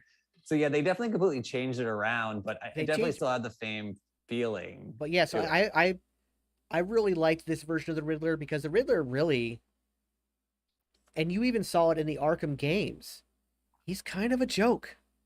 Yeah. And like, so to make him a threat and Batman's first real threat, I thought that was done so well. I appreciated the way it was done. I also the fact. Oh, sorry. Go ahead. It just came to me like, the trailers made you think that he knew he was Bruce Wayne, but that scene where he is saying Bruce Wayne over and over again, And even you can see it in Batman's eyes, like, holy shit, he knows that I'm Bruce Wayne. And then for him to say that he deserves to be punished too, you're like, that moment of relief. It's like, yeah. oh yeah, He's the only him. one we haven't gotten. I actually didn't love that. That reveal fell a little flat for me. That was probably the one thing missing from the movie, where I loved everything else about the storyline. The fact that he just kind of was like, hated the fact that Bruce Wayne was a rich orphan, and I get it. Like, it's a weird storyline. What I appreciate about that, because at first I was like, oh, that's kind of just petty, but then I'm like, no, he can't get Thomas Wayne because Thomas Wayne's already dead. So Bruce is the next best thing to us. He's a psychopath. Yeah. And so the next best victim is Bruce Wayne. Yeah. So I got it. So it made sense to me. But I was really worried because in the comics, one of the things that drives Riddler almost insane all the time is that the greatest riddle he can never solve is who is Batman. And so I was like, oh, he already knows. But the fact that he doesn't know, and now it will be kind of like when he teams with the Joker, it could be part of the driving force. It's like Joker could ask him, like, well, hey, what about this riddle? Like, who is the Batman? How do we get to him? We got to find out who, that there's this whole play on it. And apparently I heard also that there was a tease of Harvey Dent. And so I actually spent time softening that. I'm an idiot. Real quick. It was your video. But Rain says you can see the fear in his eyes. Pattinson's acting through his eyes was phenomenal, and it was. That is the key. And the other thing about that was that Matt Reeves leaving the black eye paint on, and the fact that in that first scene when he's getting suited up, he paints on the black. It's a little moment like that was so important to me. And that when Batman thinks the Riddler knows who he is, it was a great scene. So his acting through his eyes was insanely good. Pattinson was amazing. But yes, talk more about it was your video that triggered so this. I actually just went to rattleout.com. So it's at, first of all, we're getting something because it's at 75% right now. And over the days, it's been slowly loading higher and higher and higher. So when it gets to 100%, I think we're going to get that deleted scene that we've been promised. And I don't know what it's going to be of. I've heard different rumors. So there's something coming. So that's you kind of put a pin in that. But Rattle-Out has changed. It's the last 3 days or 4 days, there's been just different ciphers. It was from that end credit scene, end credit riddle, where basically it had the question mark and popped at the site. And so like over the weekend, I went there and like a moron that I am, I was like, let me try to solve this. And somehow I found half the key. And did I somewhat know that I probably could Google my ass off and find the full key and just do it? I was like, yeah. So I just started to solve it. Basically, like you can work backwards and see like there's double letterings, it's an O, or you can tell, right? Like, so I finished the key, solved it, and basically it's a tease of something coming. But what you don't notice is when it's loading, there's a bunch of digits that pop up. And the digits that pop up all correspond to certain comic books. The first one is the date of something 39, which is obviously Detective Comics 27. And then there's one that's like Batman 1, which is the first appearance of the Joker, right? And so there's like all these different ones that pop up. And the only one that didn't correspond to something, and there's a first Riddler, there's a first Penguin, there's a first, only one that didn't correspond to something in the movie is the second to last one. The last one is the release date. So it's 3/4/2020. Yeah.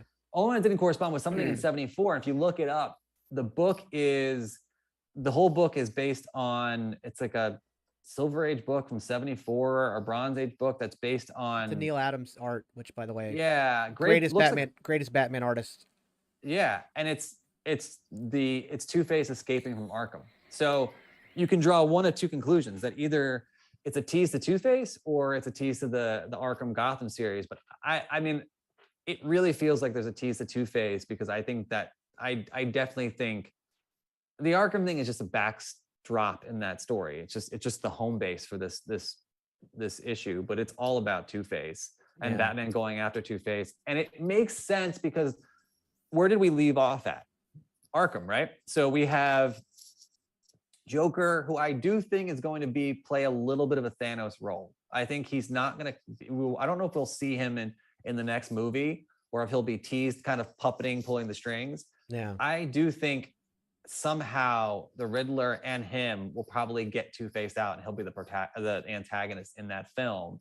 And we'll continue to see a little bit of the Joker build and build and build until finally, I don't know what the big culmination will be, but finally till there's a culmination. So it would make sense if Two-Face is already in jail or imprisoned or whatever, he gets out and wreaks havoc on Gotham.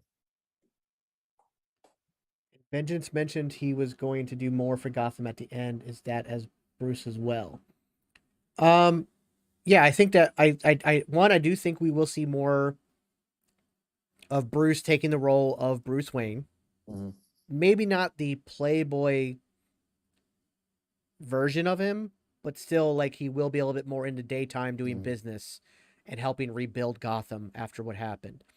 Well, the new mayor is obviously going to play a key role, and she was grabbing him, being like, "Look, I want you to do more," and so that would make a lot of sense as well.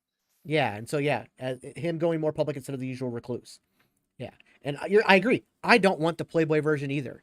And at first I did, but when Robert Pattinson said what he said, I was like, oh my God, I am 1,000% on board with you, and I don't want to see it. I want to see, yes, you can be Bruce Wayne in public. You can, but it can still be like the businessman. He doesn't have to be a Playboy. And I think that, because even in the comics, he's gotten away from that. Now he's broke in the comics, but we won't get into that. I kind of agree. I don't think it's also an old storyline. It doesn't really. Yeah. It's one that's been used, but it's also like it doesn't really make sense for the current climate. Yeah, no, he's moved way past that in the comics, like years and years and years ago.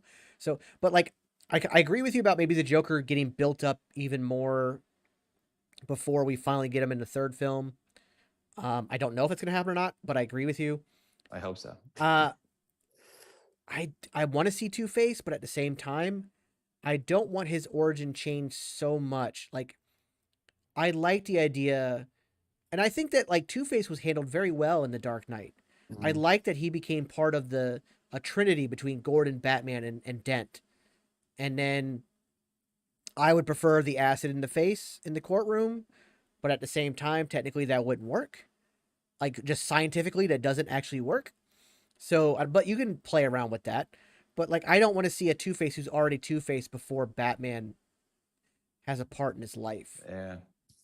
But, I mean, there is a way to do it, but I just think that Harvey Dent and his connection to justice is important. Like, you have to have, maybe do it in a flashback, and maybe Batman, it's part of Batman's year one.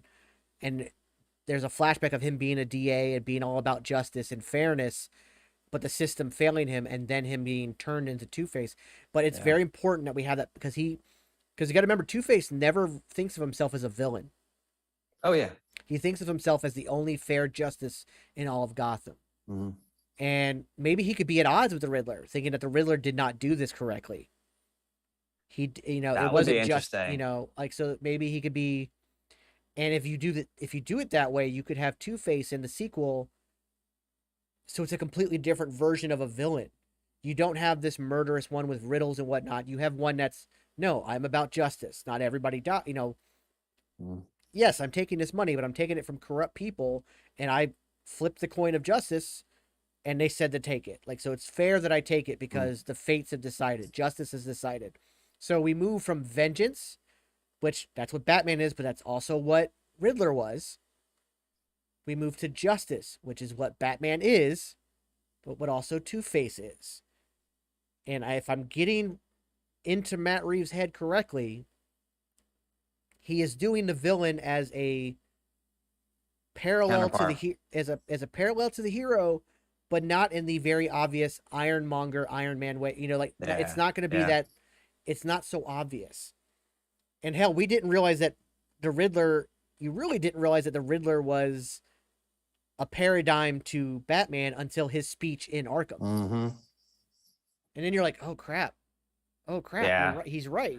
It was the Riddler was really, really well done. And I also really like the fact that.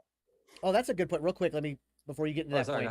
Yeah. Rain said, I absolutely love that Matt Reeves got his inspiration for Bruce Wayne from Kurt Cobain. Kurt Cobain knew he was very famous. but he hated the fame, and that is very true. And that's a great point. So I was talking to someone about the other day, and as it came up, and as you know, they brought up, and don't forget he played that Nirvana song. Yeah, that's what I was gonna say. Yeah. The music in the movie is very limiting. You have the Batman score, you have the Batman, like, I can't even do it right now, but the Batman, essentially the cadence of Batman. It's almost like a really loud heartbeat, really. That, or there's another part of it where it sounds like the Vader Imperial March slowed down. That's true too, yeah. And well, did you see the credits to Imperial Light and Magic, or Industrial Light and Magic, which is the Star Wars soundstage, was credited at the end of the film. So I don't know if they got the rights to it and just like shifted it, but that would be weird. But I was in there and I kept thinking, like, this sounds a lot like Vader's March. But Rain heard it too. Rain heard it too. So you have that, which I actually really did love, that sound and that cadence. And then you had the Kurt Cobain, it was played twice, I think. And that's about it. There wasn't a lot of other music in there. It's a very limiting soundtrack. But I was talking to someone about it, and then you don't want to get too deep, but I also think you do. This is what we do, right? Kurt Cobain is such a tragic figure and such a tragic person and such a haunted person. So is Bruce Wayne. And it was like, it didn't hit me till I had the conversation with someone and we were talking about the song and talking about the score. And I was like, oh, damn, like it is great that he pulled from Kurt Cobain, someone who didn't like fame, someone that had a tragic past, someone who knows where they're going, yet just, it's just a tragic story, and they're haunted by everything they have. And I will throw it out there, I think he was murdered, but go on. Okay. Kind of hard to pull the trigger on a shotgun with your toe when your shoes are still on, but I digress. Yeah. So I mean, that is another thing first of all, I love that song. I love that song inserted in this movie. Something About the Way. And it's just a haunting song, and it makes you feel like Rain. What do you say? I noticed that Vengeance, and I love how he keeps calling Batman Vengeance, because almost everybody calls him Vengeance, and only a few people call him Batman in the film. And I like that. But I noticed that Vengeance has a certain pattern to his steps. You can even hear it when he is Bruce. I could be wrong, but I have to watch it again a 5th time. LMAO. Dude, that's 15 hours of the Batman, bro. Yeah. Wow. But wait, so this cadence to the step, is it? Because I can think it, I can see it in my head where it's like he's coming out at the beginning. Yeah, like, well, think about how he walked, and even when he was in the funeral, he walked that same way. He walks with a very deliberate step, so that he is like you talked about him scanning the room, and like I think that he was probably still wearing the contact lens as Bruce Wayne, because he knew the funeral he might find the Riddler, because he even makes that comment that serial killers like to be at to see the payoff of the thing. So he was probably still wearing the contacts, so he's moving slower. Now, part of why he's walking slow is to purposely scan the room, but the other reason is to keep focus. Because remember, when he's watching back at the Moonlight Rounds during the fight, all the fight scenes where he's moving at a fast pace, it's blurry. He can't focus on anything. So the slow movement kept the contact camera in focus and able to focus. So his steps are very deliberate, even as Bruce Wayne. And I did pick up on that. I thought that was very well done. Because if you wore one of those, that's exactly how it would be. If you moved even at a normal, like, fast walk, like somebody, like, imagine somebody like you and I are both fans of New York. You live up there, walk through Manhattan and see how fast people, that camera is going to be out of focus. Because they're very sensitive, and yeah. So like depth of field and like what you have to really,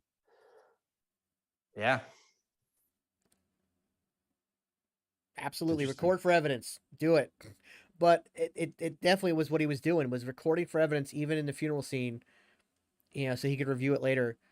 But I liked how, like, the music, that score. That ominous score was kind of lined up with his steps. Yeah. And it was very deliberate, and I really appreciated that. Yeah, we've never seen that either, where the anticipation. Like we brought up Batman Begins earlier, right? Where he's come out of nowhere and he's, like when he's first introduced. I love that intro at the beginning where you just hear his feet, pounding the whatever that floor is. I was gonna say the pavement, but the pavement or the whatever it is.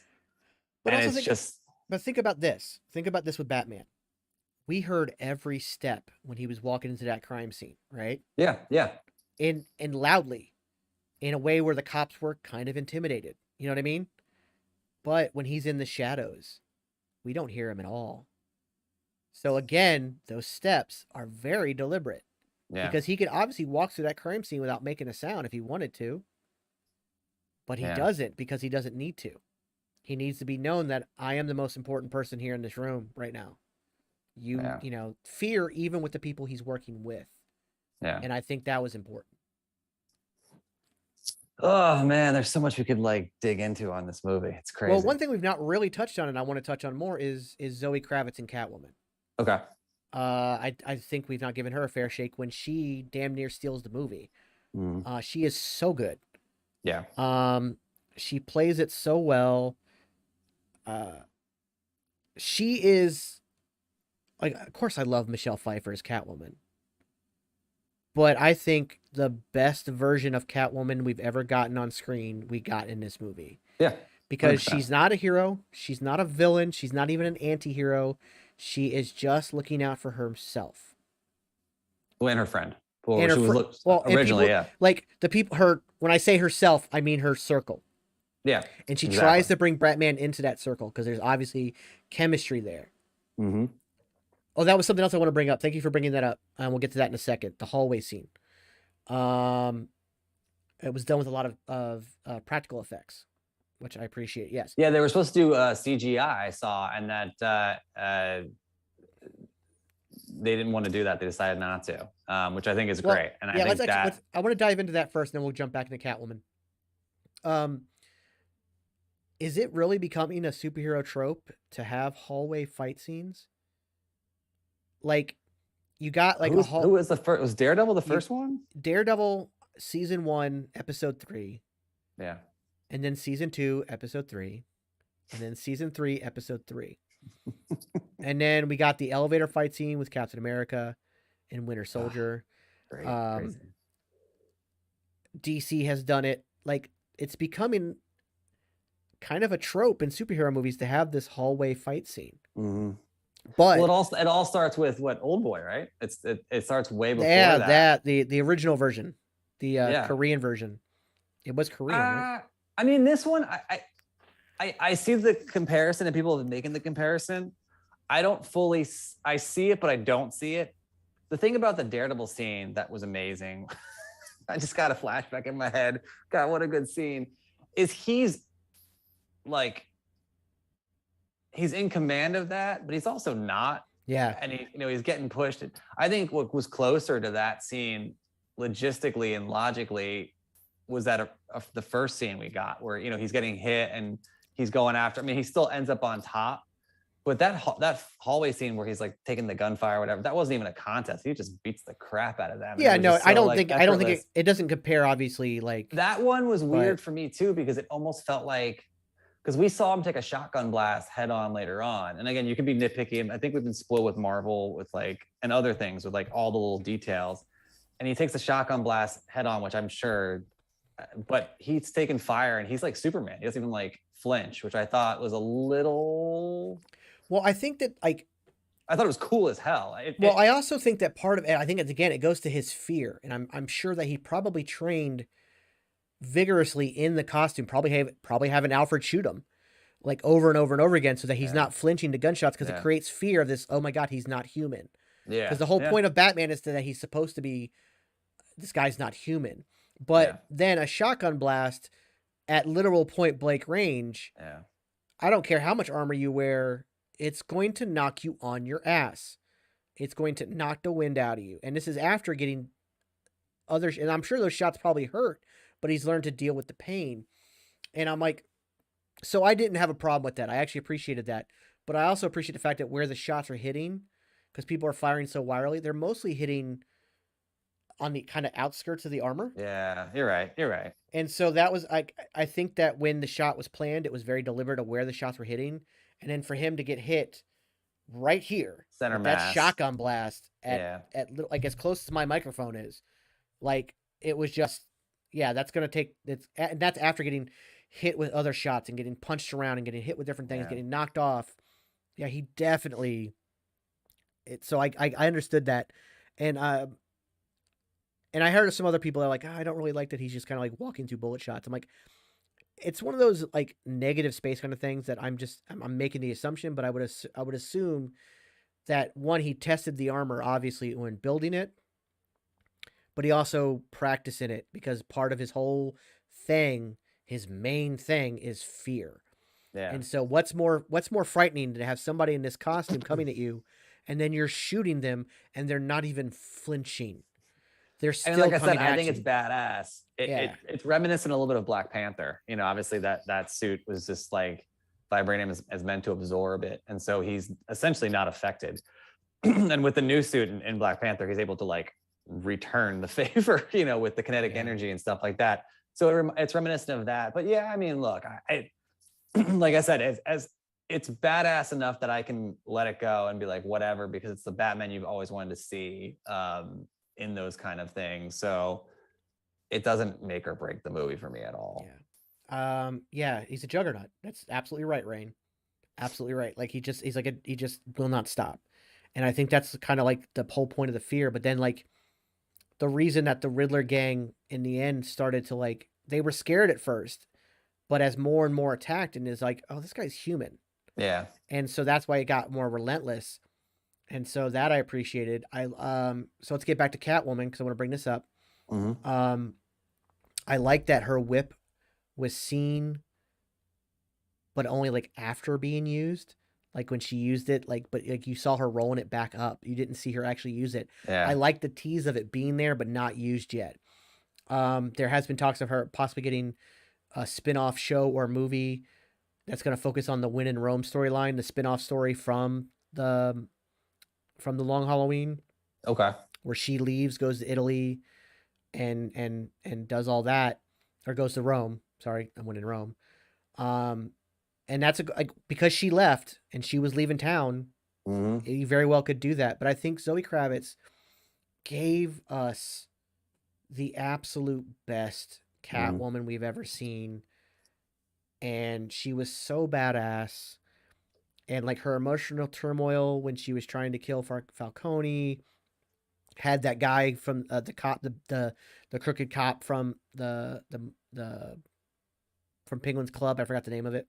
The DA, was it Peter Sarsgaard? No. The cop, the one that she brought to the. Oh, the one that yeah. The one that she's beating the crap out of. You know, the fact that she had no problem killing, because again, she's not a villain. She's not a good guy. She's not a hero. She's not an anti-hero. She's just surviving. Yeah. And the only thing that matters to her are the people in her circle. Well, even her outfit was good. I like the mask and how it was like very like organic. Yes, it was like just like a cutout mask, and like it was just very well done. And her scenes again, I think, contrary to Pattinson and Batman, like we liked Pattinson as Batman more than Bruce Wayne, and that was done on purpose. I actually also liked her as Selena Kyle. Oh, a yeah, lot. she was great. I thought she was great as Selena Kyle. I loved the I was not really Rain. buddy cop. I loved the club scene where he's like talking to her and they're the dialogue, and he's in her ear and they're working together, and like another thing again, something we've never seen. Like it's just like this like team up where and again, we've seen that in other, obviously it's nothing new, but for Batman and Catwoman, we haven't seen that where it just was cool. He's the man in the chair and she's the one like, and then he comes in at, later on. But what I also appreciated about that scene was that this is year 2 Batman. So instead of understanding the situation and the fact that she is now put in this compromising position, he's just like, no, turn back. You gotta, like he was very like, and yeah, Batman's always harsh. Batman's always rude, but like he also understands when to back off. And that's something he has to learn over time. Well, he hasn't endured loss of comrades yet, right? Like he hasn't Yeah. had to deal with the loss of a Robin or the loss of, other people. He's obviously had his parents, and now, obviously Alfred in this movie was, I could have sworn he was dead. And I know, obviously, Yeah. I did too. Someone also pointed out, which was really interesting. I feel like Rain's gonna know this one. The photos that pointed out what was gonna happen as Alfred was opening the package. So like one, and they were just caricatures of it. Well, one was like the old lady picking up the phone from Bruce, and then the other one. I mean, just stuff like that is so clever. And that's another one where you have to see it a bunch of times to really notice it and see it. But again, Robert Pattinson's acting through his eyes. Like he mentions, the only time I've ever felt fear since my parents' death, and you saw that in the car when he's trying to call, and it's like, my God, it was just so good. And I love Andy Serkis and everything he does. Yeah, I love him to death. I think national treasure. I think he's a great Alfred. I think if I had to say a bad thing about this movie, it's that I honestly think we could have gotten more of him. Like, well, I think as long as this movie's I meant in this particular movie. Like, as long as this movie was, there should have been more Alfred in his ear, or Alfred working with him, or Alfred, because right now it looks like Alfred doesn't help him at all, except for like when he gets back and he like cleans up stuff. Like he doesn't like maybe get some Alfred in his ear, or at least maybe some more. Like there was scenes that were in the trailer that were cut. Yeah. There was a mention about how he was going to kill him. You're going to kill yourself. That really didn't come up. Like, I wish we'd have gotten a little bit more of the Alfred Bruce connection. And so if I had to pick a bad thing about this movie, it's really the only thing that, and like, I know a lot of people are like, oh, you could probably shave an hour or 40 minutes off this movie. You can't. No. You can't shave a second off this movie because everything was important. But at the same time, you could have put in, without adding time, you could have put in more Alfred stuff with him.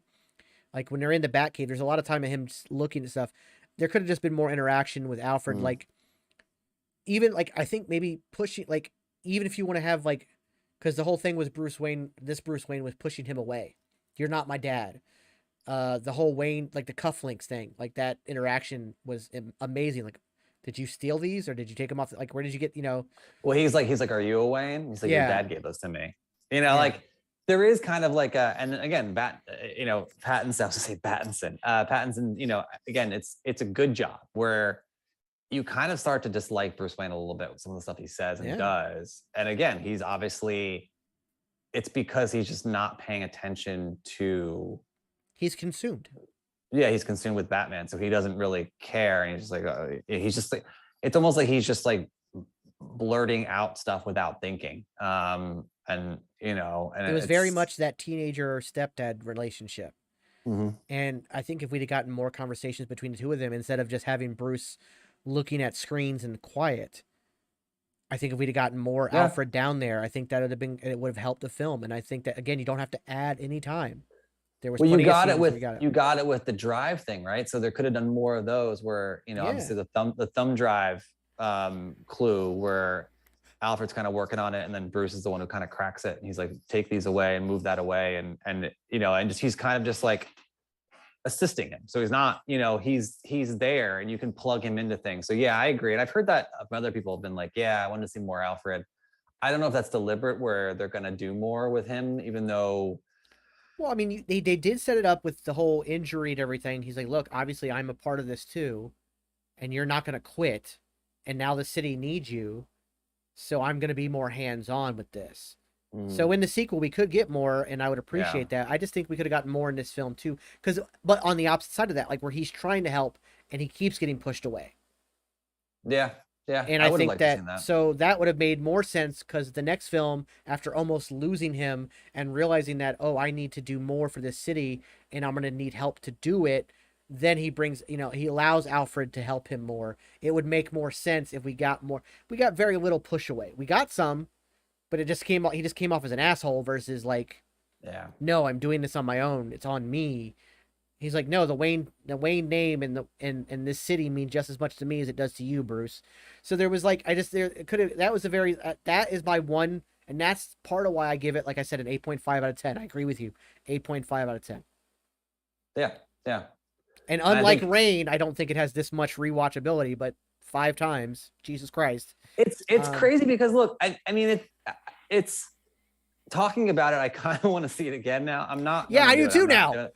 I mean, I want to see it again, and I sadly have seen Batman v Superman more times I can count because there is hidden stuff in there that was good, even though that was not a good movie.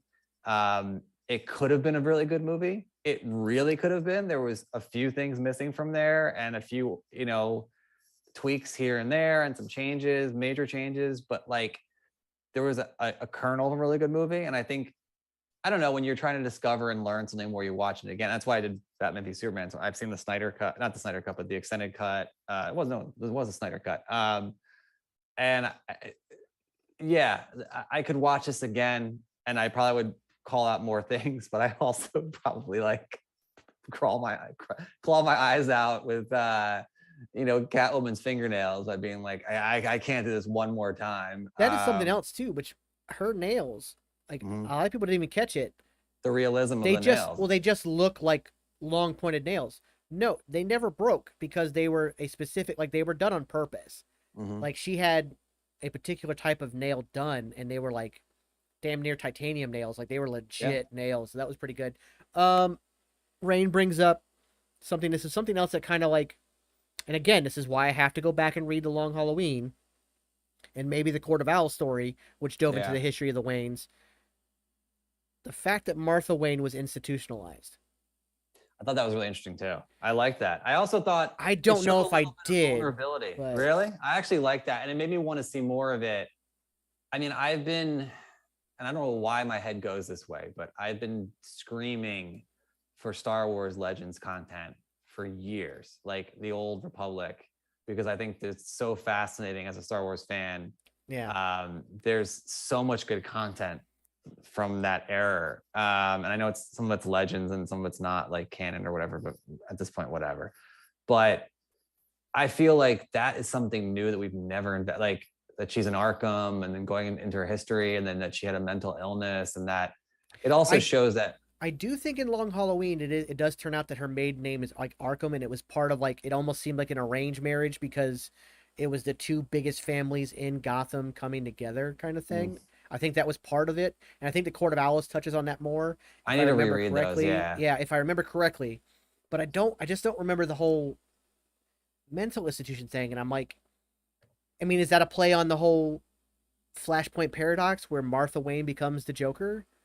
Is that just kind of like, is it kind of just a little nod to that, like a little play on that? Like, I mean, I think it also justifies what he did. And it shows that he obviously didn't know that he was going to be killed. It justifies that he's defending his family and his wife, who, obviously, it gives it an easy fork, right? So you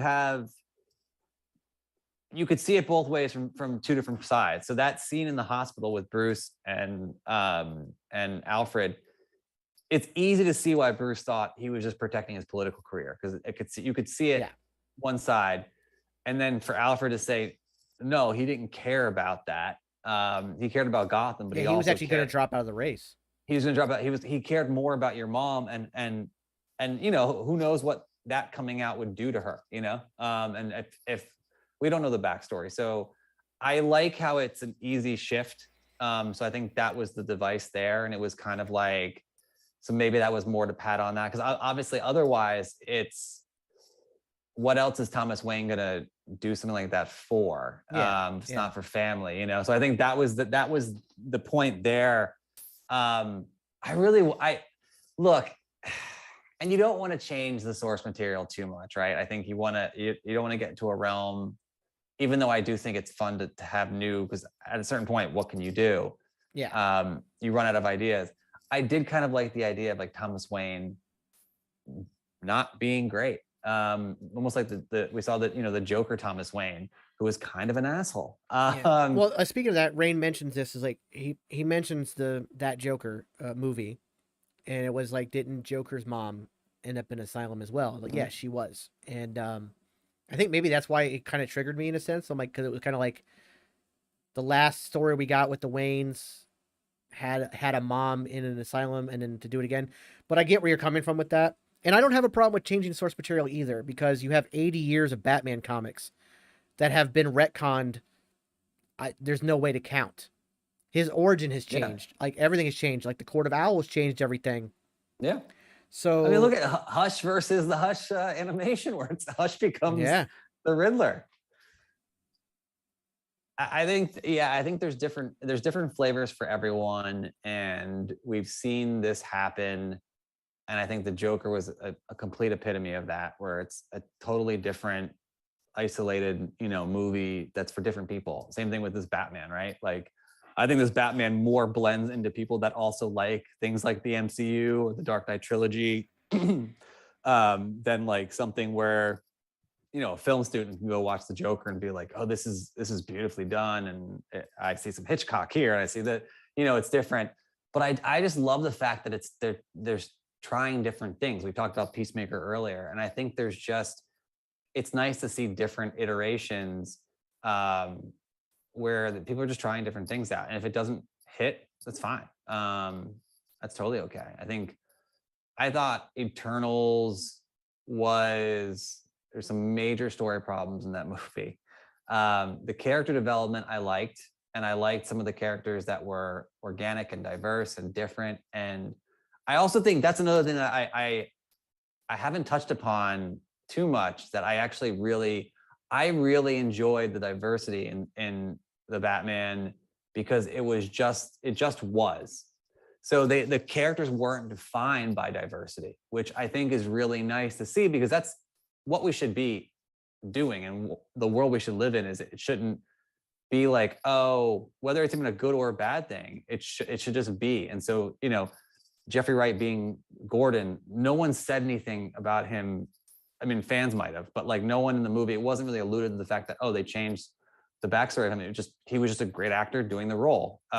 Selena Kyle and Zoe Kravitz doing an amazing Catwoman. And again, that, wasn't brought up too much. There was a couple of things that she said, but it was just very organic. The new mayor, who obviously played a small role, but I think will carry on. And she was a likable character, and just was organic, and was just there. And for people who see it, it's just important to have those things that people like, again, to expand their horizon, see things.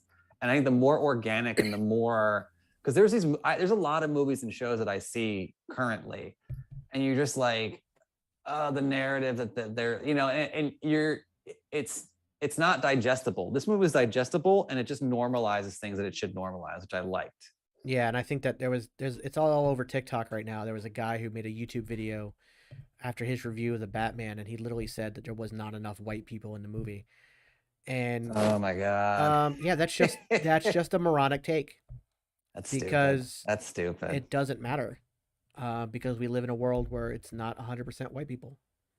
But the great part about it was and I'm losing my words here, but the great part about it was, I don't think it was done so well that you didn't notice that. I mean, you could be a huge fan of Batman and be really loyal to the original characters, and they've changed. I mean, look at Nick Fury. The original Nick Fury is white, and then they changed it throughout, and we saw it in the MCU, and now he's Sam Jackson in the books too, which is awesome too. Well, actually, Sam Jackson, they changed it in the comics first with the Ultimate Universe. Oh, okay. And they actually drew him as Samuel L. Jackson. As Sam Jackson, because it's Sam Jackson. And they're Sam Jackson is a badass. And there's even a scene. There's even a scene in one of the issues where they're all sitting around a table, and it's like, well, who would play you in a movie? And then Nick Fury goes, well, I'd have Samuel L. Jackson play me. And the artist literally drew Samuel L. Jackson. I remember Samuel L. Jackson actually called Marvel, because it's like, hey, I didn't give anybody permission to use my likeness. They're like, well, hey, we're going to do movies. Do you want to play the part? And he's like, yeah.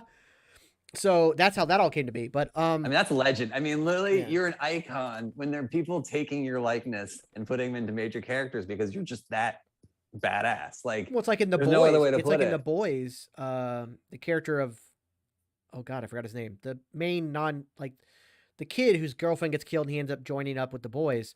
The main guy. Quaid's son plays him in the show. Jack Quaid. Well, I don't know his name. Simon Pegg in the show plays his dad, and the reason Simon Pegg plays his dad is because when the comic was written a decade prior, they drew Simon Pegg as the main character. That's awesome. I love Simon And Pegg. so, but That's Simon's great. like, well, I'm too old to play that character, but I'll play his dad. And so that's how that came to be. That's great. And Eminem was So drawing yeah, it, you know, so. So basically, to sum up, I think, like, again, there are things, and I can't think of examples right now, but there are shows and things where it's like you can tell people are trying too hard, and it's an important thing to get across. I think this movie, just like Peacemaker, this movie gets so many things across. And if you're a fan, Thank you, and Rain. if you have an open mind, you walk away from it being like, Catwoman was awesome. I love Jeffrey Wright. I mean, Jeffrey Wright can do anything. I mean, I want that guy to narrate my life, like as the watcher. And then you just see these characters and you're like, they're just good. Like, I don't care what color they're. I mean, I always said Eternals, like, my favorite character was Fastos. Like, he was just so funny and witty. And again, the storyline, whatever. And also it was just kind of like, even the fact that he was married to a man and he was Middle Eastern and they had a kid, like, it just they didn't even draw attention to it. It just was. And I think that's the way to go. Like, he's just like, oh, I care about my family. And there wasn't like, I just want to see more of that and then I think people will start to, like, hopefully accept it more, because we need more of that. But I liked how the Batman did it. And that was my long TED talk, but I appreciated how the Batman handled it. Absolutely. I think that's a great place to wrap up on this movie. All in all, like we both said, we both give it an 8.5 out of 10. If that's the scale, whatever the scale may be, 4.5 out of 5 stars. You know, it was a very, very good movie. It had some minor issues with it, but for the most part, very well done. It is very long, but all in all, it gave us our first true detective story with the world's greatest detective that I think was very good. And to go on from there, I think it's going to be great. There's a lot coming up with it. So, Michael, as always, thank you so very much for hanging out with me and rambling along and along and along and along. No, thank you. As we always do. It's always my pleasure. Yeah, and thank you, Rain, for being on. Yes, Rain, thank you so much. You had so much input. We appreciate you so much. Thank you so much for, if you could give us a follow on YouTube. Also, if you could jump over to Twitch, appreciate it. And for anybody else that's hanging out, I know I've got some other viewers that aren't chatting, but thank you for checking us out. At 9:30, I'm going to jump back on to play WWE 2K22. So come watch me play that. It's going to be a lot of fun. And I'm going to probably do that for several hours and not sleep, because why sleep? Won't stop, can't stop. Yeah. But again, Michael, thank you so much. And I'm probably gonna ask you in a couple weeks to come back on, just because I'm down. It's 100%. Always game, man. Always been a blast. It's always great. So thank you, and thank you everybody who has been watching, and we will see you guys next week.